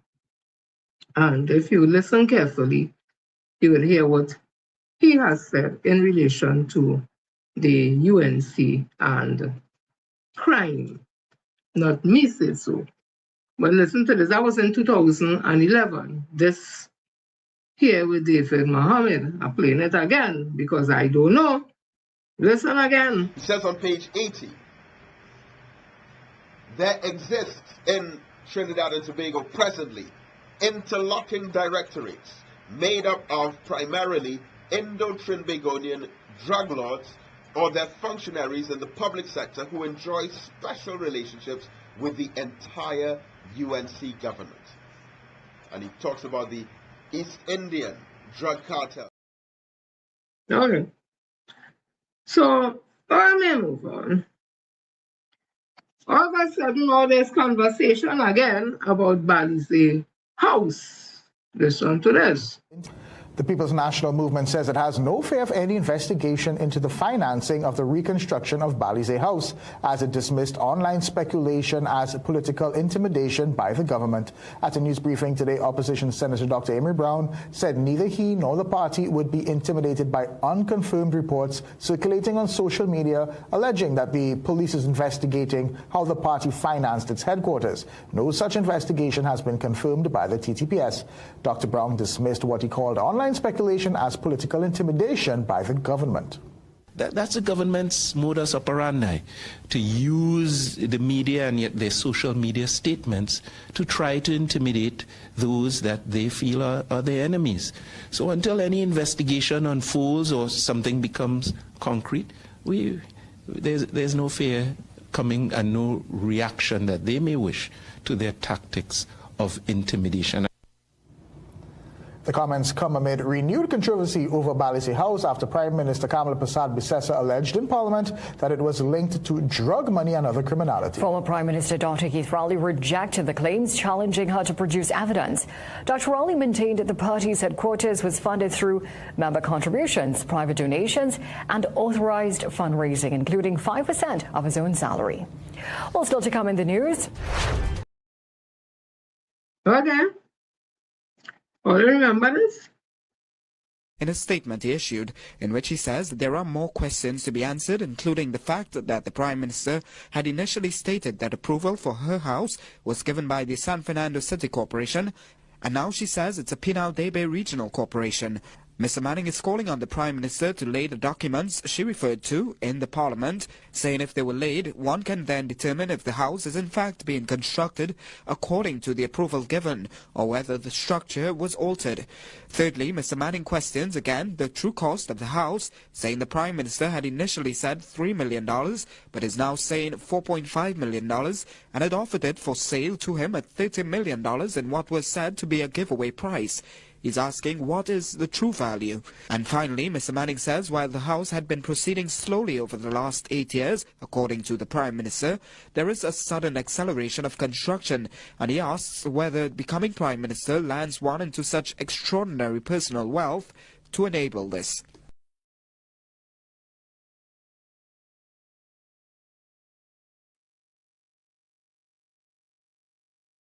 All you remember this? Since 2016, they're carrying us to court about election victory when we beat them and they didn't want to accept the results. Understand? So I have no problem if she goes there again. But they don't pay. They do not pay when they lose. The PNM owes, the PNM is owed millions of dollars by the UNC. And they wouldn't pay, but coming out to talk about courthouse. Well, put two and two together, and if you only get 5, that's only business. That will be our next kind of mathematics. Not mathematics, something else. But I just play anything. Meaning, say. I come into a segment now, I'm going and take a red pill. I'm going to take a red pill. Because this is Lily coming up here now, red pill.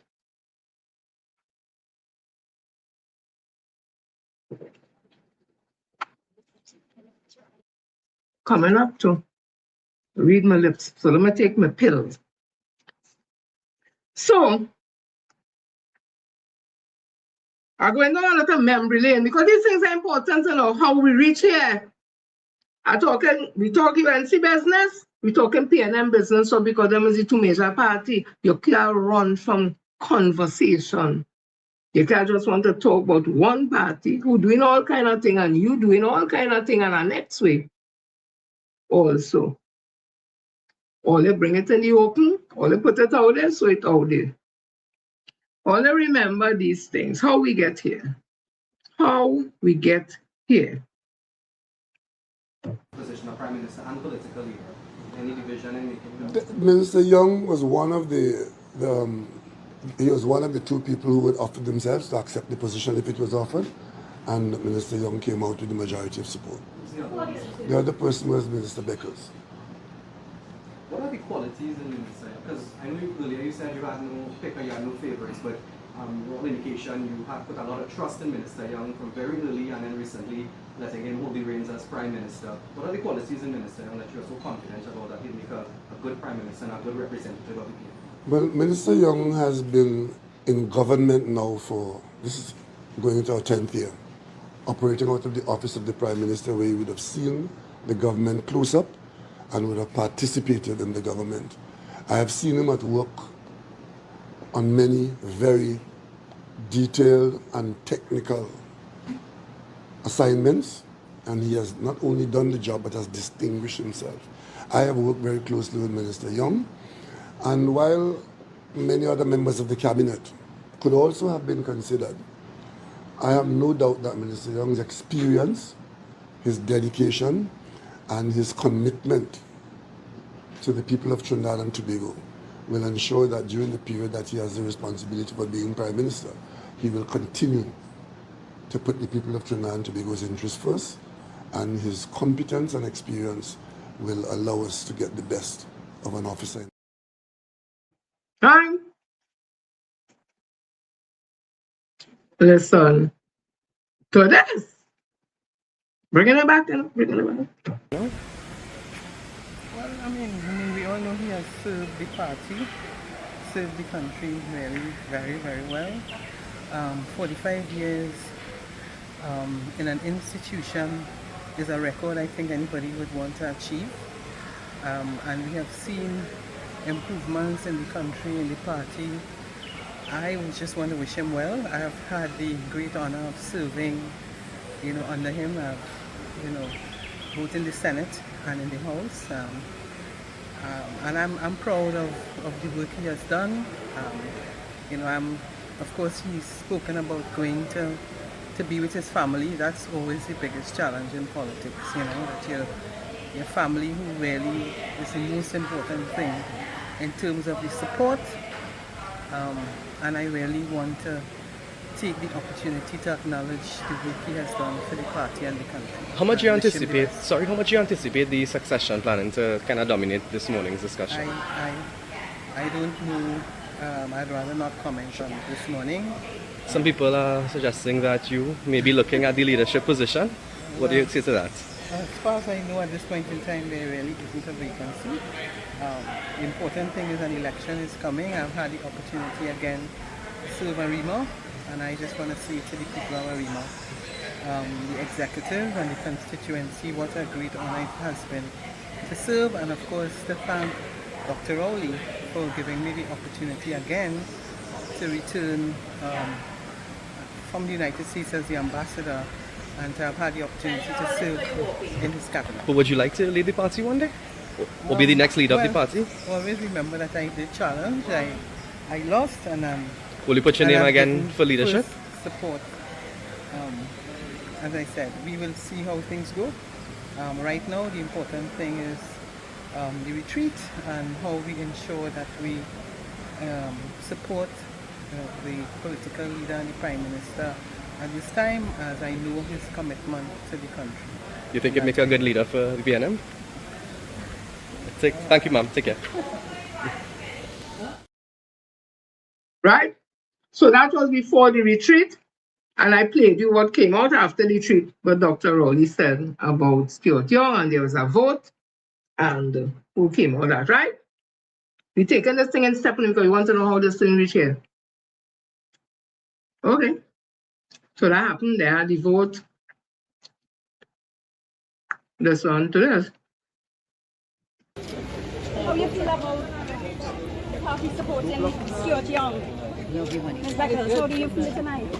While some may interpret the body language of Arima MP Penelope Beckles as she departed Bally's House on Saturday as one of disappointment and dejection, the Minister of Planning and Development is insisting that she's fine. Ms. Beckles, are you at all disappointed in the party's decision? And even though she glossed over most of our questions sent on Sunday, Beckles reiterated her support and dedication for her constituents and the party. Selected Prime Minister-designate Stuart Young shared similar sentiments as he left Bally's House. It's not how I feel, South Trinidad and Tobago is about to feel with Team PNM. Do you feel you have the support of the entire membership of the party, aside from the General Council? Watch and see what Team PNM is about to do. PNM members gave Young the nod over Beckles to become the next Prime Minister when they voted 11-9 at their retreat in Tobago on January 6th. Last evening, all 21 members signed a document in support of Young. Former Vice Chairman of the PNM, Robert LaHunt, who urged the members not to be bullied by Dr. Rowley before Saturday's meeting, said he hoped the process to select the next Prime Minister was different. Today, he says he respects the General Council's decision. LaHunt made it clear that his opposition has nothing to do with the candidate or his ethnicity. I will say what you are not saying, too, which you didn't ask. This has also nothing to do with race. LaHunt described Young as a hard-working minister and Beckles as a positive role model for young women. Sometimes when you are doing good, you do not realize that people are looking to you, and she is an inspiration. Meanwhile, Deputy Political Leader of the United National Congress, Julian John, said while the PNM spent days selecting Dr. Rowley's successor, citizens continue to face pressing issues. Because really everybody's energy, the energy should be focused on the crime that has overpowered us. We have an issue, the breakdown of law and order and safety and security. We also have the destruction of our economy. Somehow they have cornered themselves, they have kind of outsmarted themselves into a corner where they are horse trading with the country. John said there is no separation between the current Prime Minister and the Prime Minister-designate. A gentleman who can't face his own people is being asked to go forward to convince Trinidad and Tobago that the PNM needs 3 months, another term. So what we are seeing is a Hollywood production, a charade, and the only people who are going to suffer, who are going to lose out, it's Trinidad and Tobago. Dr. Rowley is expected to attend a CARICOM meeting in Barbados on February 19th before he officially resigns. Carissa Lee, CNC3 News.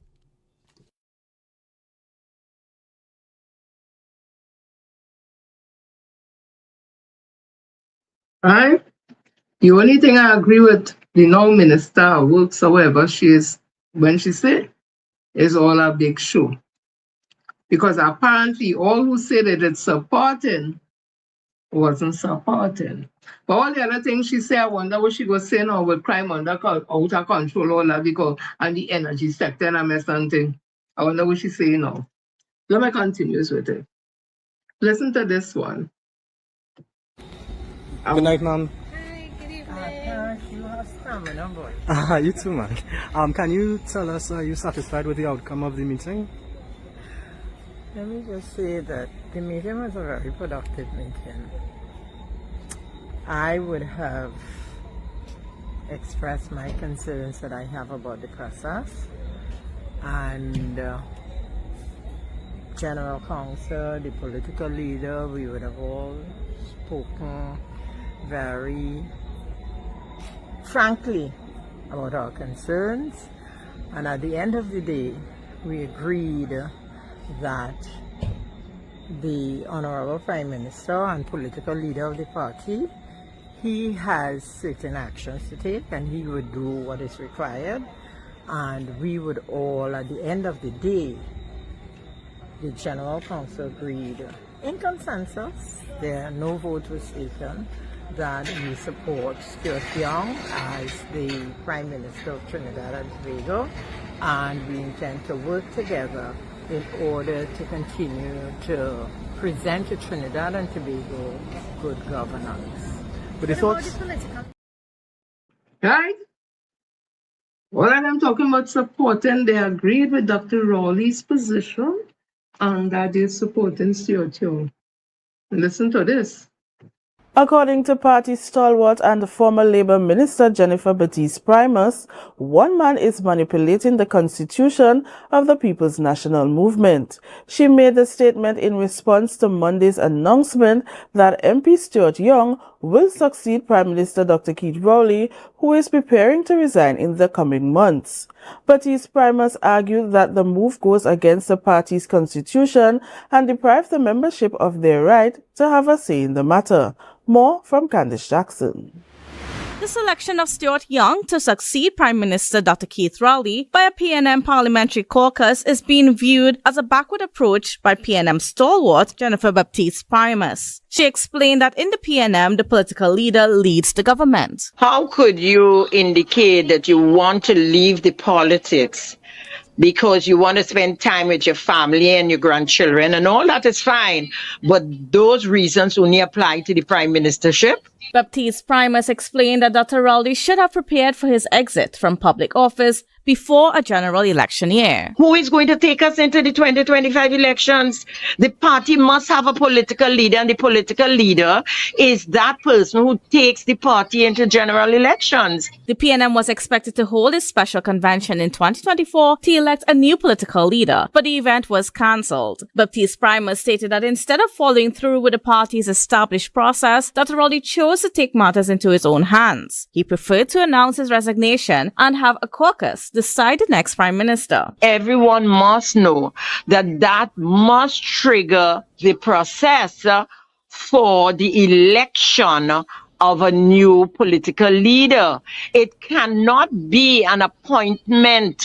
It cannot be, because you see, this party is now under the umbrella of the one-man, one-vote system. She condemned Dr. Rowley's actions, describing them as a manipulation of the process and a slap in the face to the membership, who had always shown him full support. So that any attempts to bypass or step aside that process, it is really an attempt to deny the members the right to select their own political leader, and that is wrong. Candice Jackson, Tobago Updates, Television News.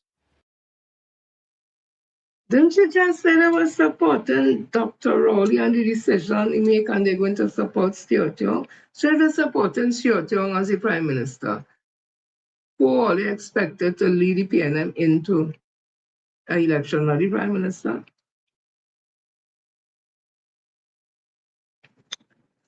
Everybody supports Stuart Young.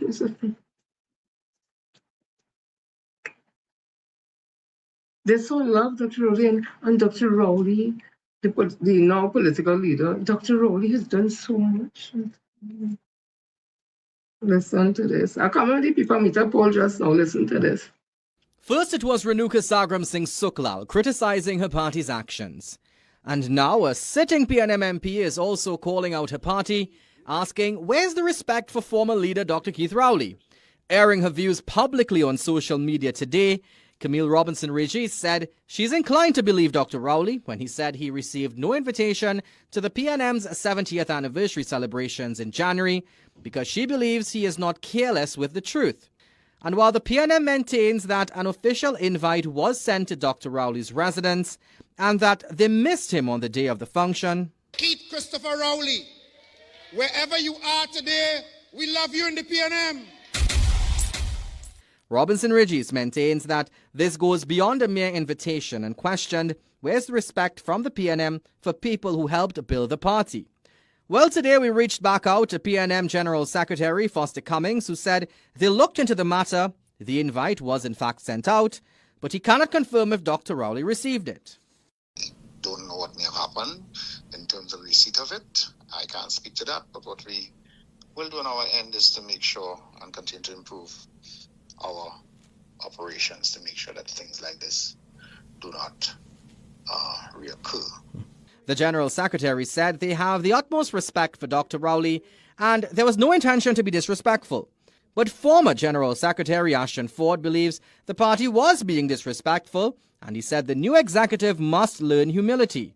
They must change their approach in the way they treat with party members, especially those of us who have served. And they cannot be ignoring and figure, well, they're in charge now and they could do what they want. That is bad. Ford said the party should have called the former Prime Minister to ensure he received the invite. The former PNM Gensec warned the PNM that Dr. Rowley is not a man to take disrespect quietly. They have no respect. No respect. And you know Dr. Rowley is a man combative. He will not stay silent. Meanwhile, long-standing PNM member and former Vice Chairman Robert Lehan said he believes while there may have been no malice on either side, things should have been sorted out privately. I think a short communication directly to Dr. Rowley, explaining what was done, apologizing for him not receiving it, and just probably trying to ascertain what time it was delivered, who delivered it, etc. Would have been probably better than public discourse. And political analyst Dr. Winford James believes the party has bigger issues to focus on, but questioned if this shows an underlying resentment for Dr. Rowley from within the party. He remains in the highlight, and he appears to be moving against Penny Beckles. He's challenging secretly or quietly Penny Beckles. Attempts to get a comment from the opposition leader were unsuccessful.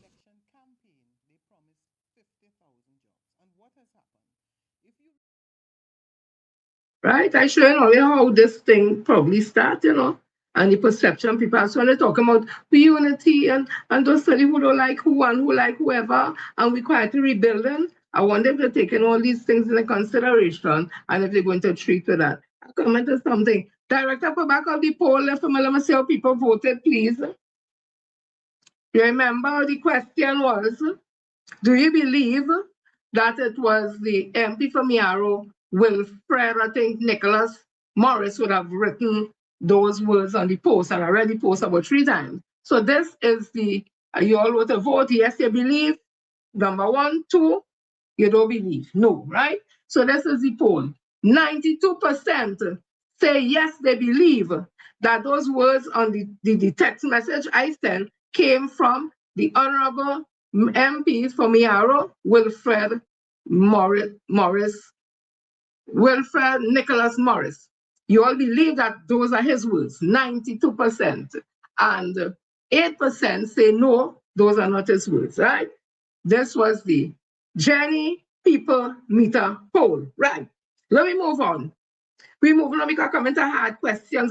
This is the next thing, is one little segment, hard questions. I'm going to hard questions. And now we ask the hard questions.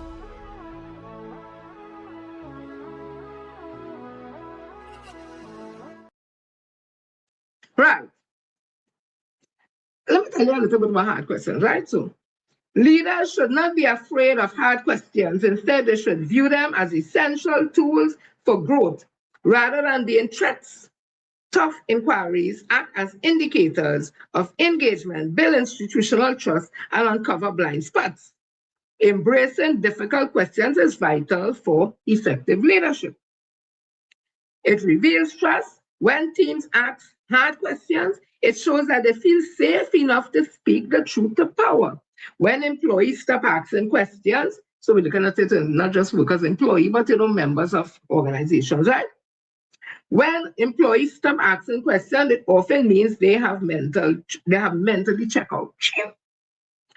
Prevent disasters. For Harvard Business Review, so it came from that, the best leadership approaches involve continuous inquiry and refusing to act as if you know everything in a fast-changing environment. It takes vulnerability and courage to admit when you don't have all the answers. Being authentic about not knowing creates a stronger connection with your team than manufacturing a fabricated answer. A leader who welcomes tough inquiries or queries set a culture where critical thinking and open dialogue are rewarded over blind obedience. Yeah? If you're currently preparing to face some tough questions, or are looking to build a more transparent culture, tell me what's it, and the actual specific challenges they have, right? So that is the idea of leaders taking hard questions. So here are some of my hard questions to the Honorable Opposition Leader, Penelope Beckers, who is also the political leader of the PNM. Here goes. 2010-15, when Dr. Rowley brought you back and made you a senator, when the allegations were made by Vanilla Allen Toppin about Dr. Rowley, that nasty, dirty, stinking lie that woman put out in Parliament on that privilege at the Parliament, were you going around and telling people that Dr. Rowley is going to be charged with rape? One, if you was closing the fridge and you didn't hear, asking the hard questions again, because you want to lead and you want things, you're only talking about unity and you who don't like who. Let me forget that. Come together. Come together. Let me build. Quietly rebuilding. While you only don't want to answer nothing. So I asking again. 2010-15. When Dr. Rowley brought you back, Mrs. Penelope Beckers Robinson, and he made you a senator. And Vanilla Allen Toppins made those nasty, dirty, stinking allegations in Parliament under the cover of Parliament that Dr. Rowley, father raping mother, and he is a child of rape, and he born angry, and that man turned out to be a rapist himself, and he raped a girl, and all kind of things. Where Ms. Camille Robinson Regis, as the vice chair of the Women's League, they got in contact with the individual, and the woman made a tape and talk it all. She said it had no rape, there was boyfriend, girlfriend, and and they wanted to pay the family so much money, all that. The Women's League had that mark there. And when the time is, they bust it, and everything Vanilla Allen Toppin was seen. But again, the damage would have been done with people talking that all, because they continue to call Dr. Rowley rapist, pedophile, all that. So I'm asking, were you, Mrs. Penelope Beckers Robinson, senator at the time, were you going around telling people that Dr. Rowley will be charged for rape? 2, Section 34. We all understand that the PNM would have supported it, and they wanted certain things put in place for that Section 34, more judges, more this, more that, because the way it was done, it wasn't good enough. So they said, because the body bill, no, but you see that section, well, let's put things in place first. Did Dr. Rowley indicate how you should vote in the Senate because he was the leader of this government business or Senate or something so? But they say it is alleged you never used to be coming caucus and all them kind of things. I want to know if you voted for Section 34 when Dr. Rowley would have instructed all the vote against Section 34. I just asking a question. I'm going again. I'm going again.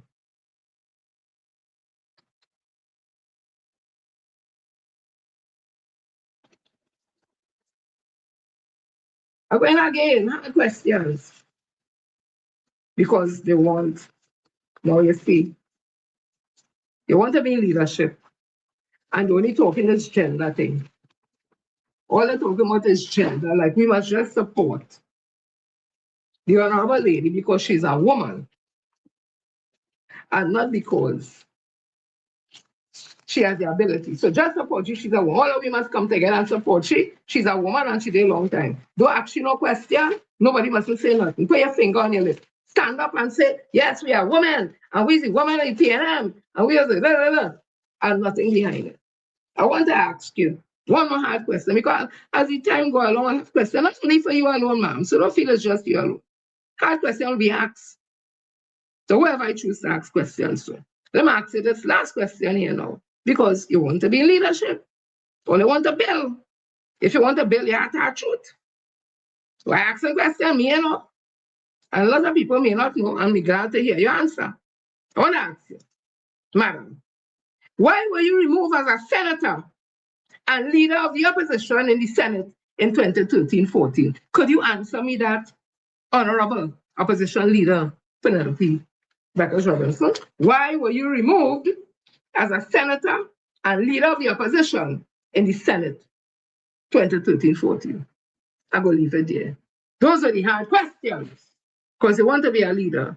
And this is not a time to be talking because a woman, because let me tell you something. Women have broke the ceiling to be in leadership positions and had enough challenges because they had to show they're not weak as a woman. They had to stand up man to man, woman to woman, man to man, and do the work. And they didn't sit back and say, I will get it easy, and they will treat me easy because I'm a woman. That long time stupid talk, and women always fought against that.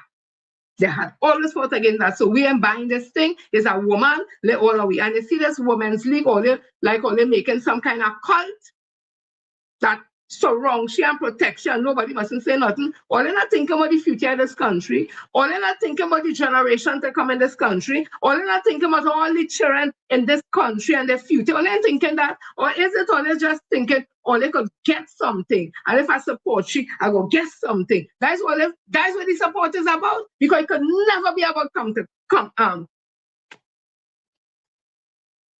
competence. Never. All they're lying to all themselves. Could never be about competence. So this is where, let me play this for you. It's not me saying these things. Listen to this. I read the papers, I read the articles that are written, and they all say the same thing. When is she going to assert herself? When is she going to act as a leader? You have to be strong. You have to assert yourself. You don't have to be aggressive, but you have to say, people have to see you as someone who people will follow. And she certainly does not come across like that. And I think her days are numbered, because I think, with all due respect to Ms. Beckles, I have nothing personal against her at all. But I can see from the party's position coming across from dealing with our current prime minister, who, I mean, she says what she wants to say. I mean, I think she goes overboard, but she says what she has to say, and she has her ministers, Anil Roberts, Padarat, Naked, these people who are very outspoken, for want of a better word. And she doesn't have that. So I think PNM does not feel at this point in time that it has a worthy opponent to deal with the UNC. And so her days, I believe, are numbered.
There are people who are not like you. People who celebrate our challenges, take pleasure in our pain, and people who create chaos. People who block our progress and undermine our opportunity, all for political power. But there are people like you who love our country. People like you who work hard to move our country forward.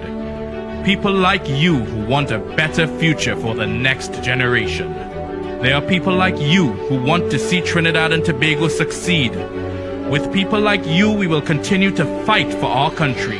With people like you, we will continue to fight for what is right. With people like you, we will continue to build this nation. We will write a new chapter for Trinidad and Tobago together. On April 28th, vote for your future. Vote for people like you. Vote PNM.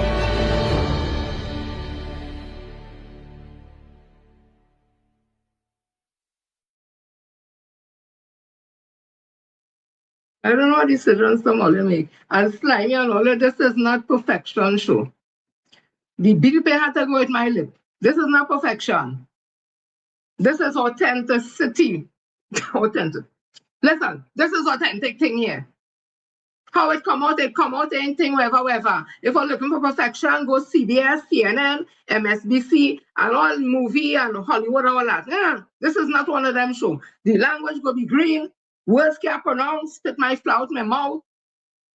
Yeah, let's read. If I like it, no problem, darlings. You only could go elsewhere. You know me, generally just drop it. But I love only at the end of the day. So I just want to tell you, I don't know what they do. But I just had to vent. I feel like taking an next red pill again, an next red with some water. I'm taking an next red one. Me and all you. Where's now? Where the damn red pill? Red. I just want red. Red. And a little water. Not me now.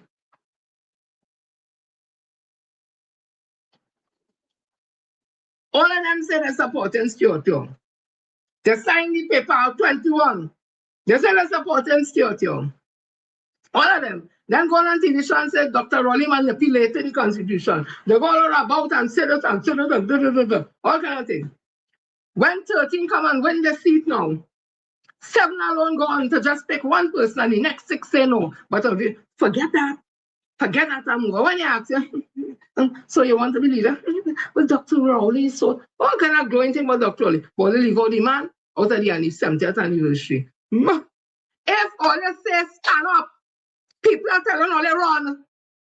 If them tell all you stand up, if them 7 tell all you stand up, run. You know what I'm telling you? If the executive or the PNM say run, stand up and watch them.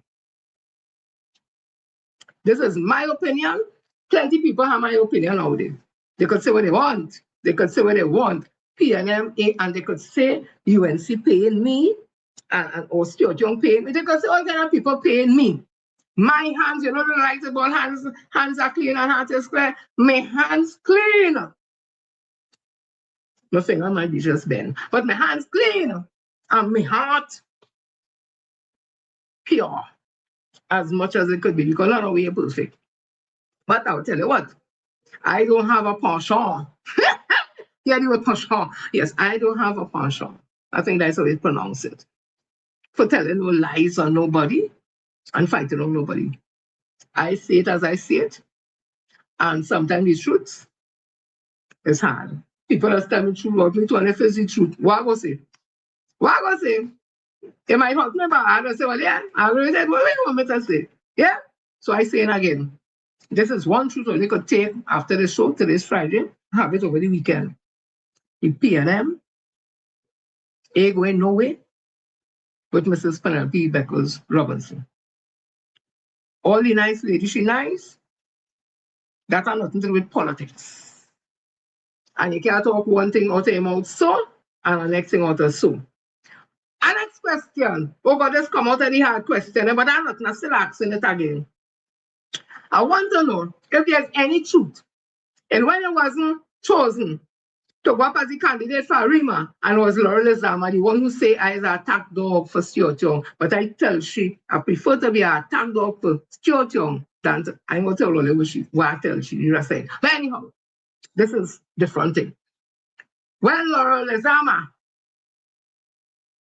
was chosen to go for Rima instead of you, were you this nice lady who is now the political opposition leader, was it running a campaign against Miss Lisa?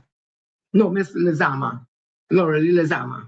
Were you running a campaign against you? And when they put up Anthony Garcia, asking you, was you running a campaign against Anthony Garcia? I thought all from one party. So it's kind of hard when people tell you these things. I ask another question because me, I know I ask again.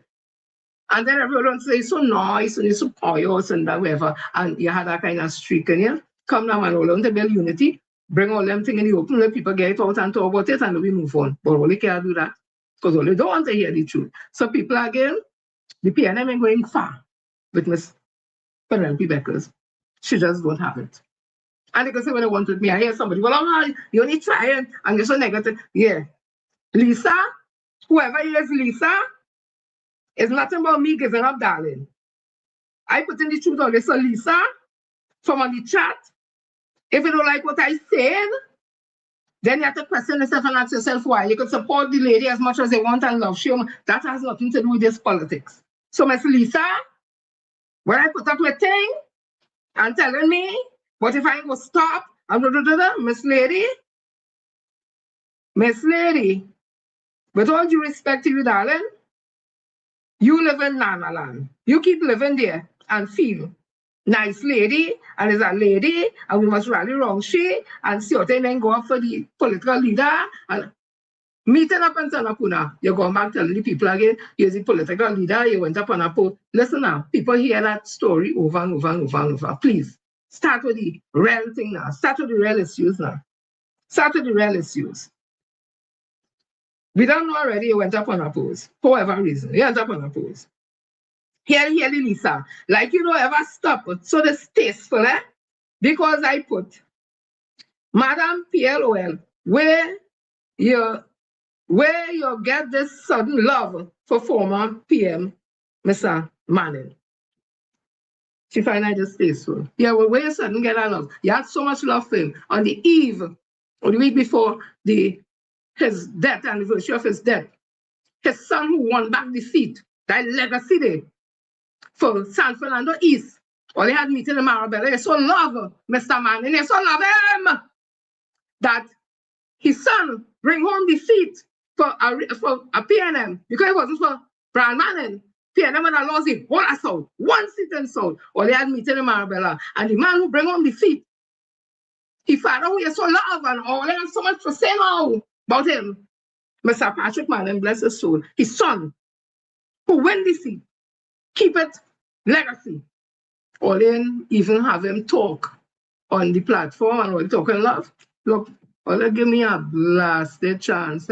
All you have a blessed weekend. I love all you. They don't really care about we, you know. We have to start to care about ourselves, we family, we friends, and get together. Them, the executive of the PNM, them ain't care about we. The government, UNC, them ain't care about we. The present executive of PNM, them ain't care about we. This present UNC government, they ain't care about we neither. So all they say, PSA ain't care about their members.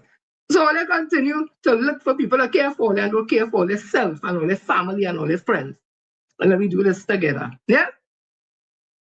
Them is a set of jokers right now in Valley State House. All of them. Operation this and field officer this and education this and industrial officer this and who secretary this and who chairman this and who this and who this and who in this and who treasurer this and all that. All have a blessed weekend. I love you all. See you all on Tuesday when I come with something for something. You just say girl Jen, Sister Jenny, Auntie Jenny. If you want to get formal as Miss Jennifer Frederick, another edition, let me talk the thing. Let me see all who here. Woo! Let me see the people. So Mr. Gibson, Sherlyn, Slimy, Joycelyn, Helen, Rockman, Pat, who again, Jimmy, Sadina, well, Stefan, Young. Let me see who again. Hey, Benny Q.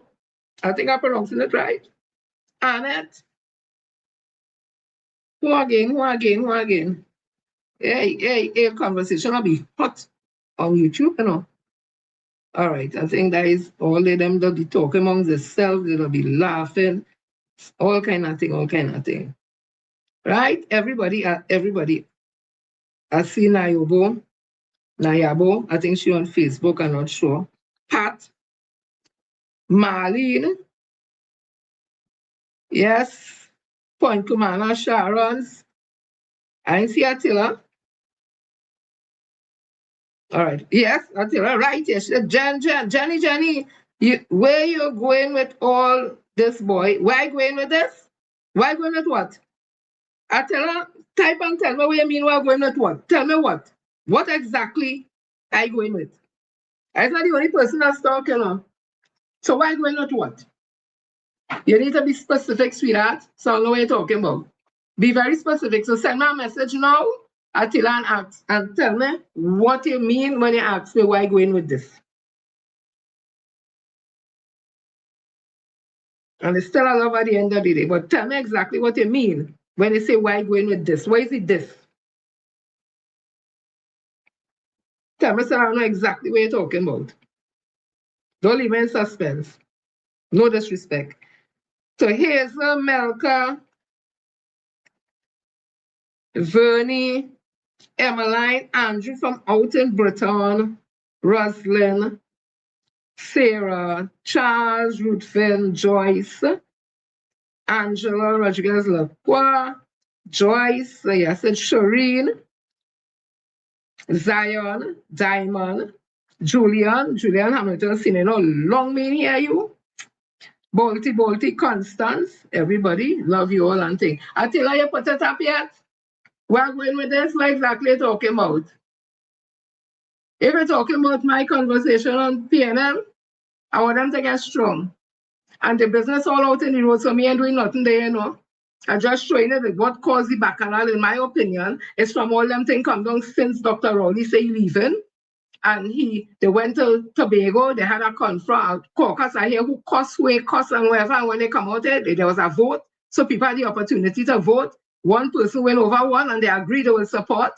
They come in a general council meeting and bacchanal general council meeting, but all 21 support Siotio, and then Ms. Baptiste Primus come outside and talk and support, and she supports, and this one supports, and then next thing, she on a TV ball and Dr. Rowley manipulated, and the next one come out and say this and come out. So why trying to show? It's them who do them thing, not me, darling.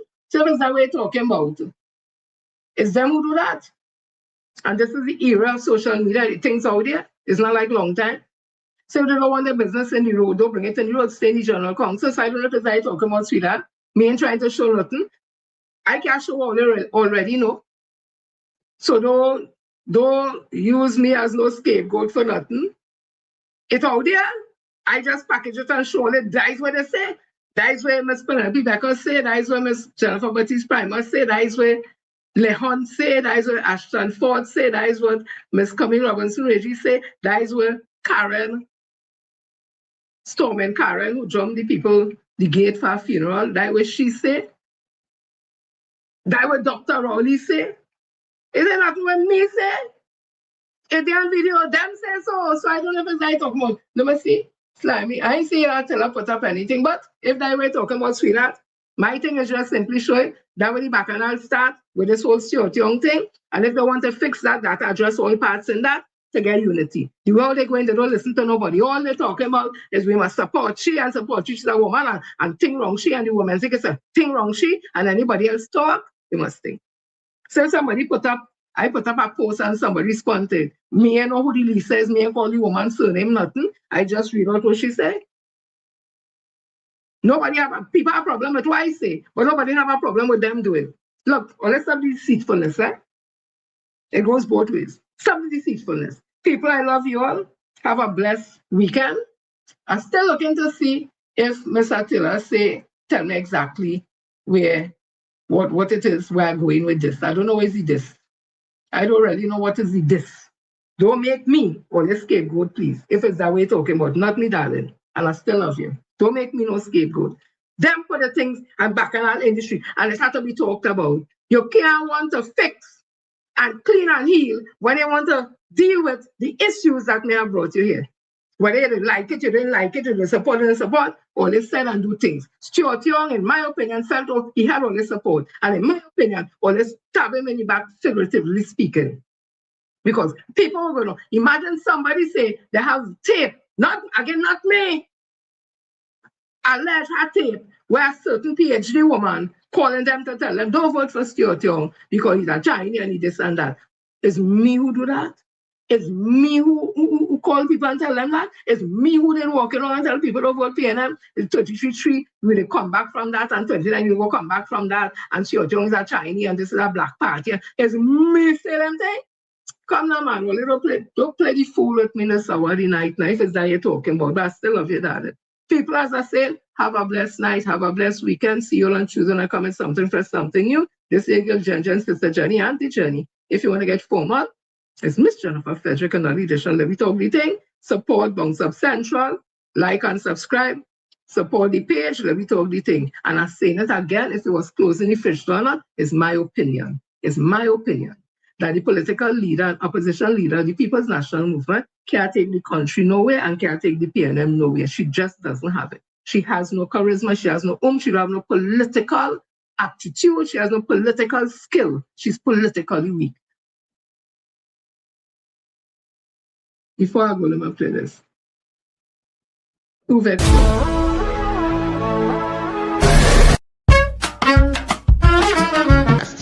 Instead of acting in it, Mr. Speaker, the Prime Minister just tries to get through the day. Too weak to stand up for our national interest. He's too weak. Penny's weak leadership, limited assertiveness, displays a too cautious leadership approach. He's too weak. Demonstrates a measured and restrained political style. He's too weak. Shows limited assertiveness in opposition politics. He's too weak. Often adopts a low confrontation strategy. He's too weak. Reactive versus proactive. Takes a reactive stance on key issues. He's too weak. Engages in issue-by-issue responses rather than agenda setting. He's too weak. Shows limited proactive policy leadership. He's too weak. Tends to follow rather than lead political narratives. He's too weak. Yes.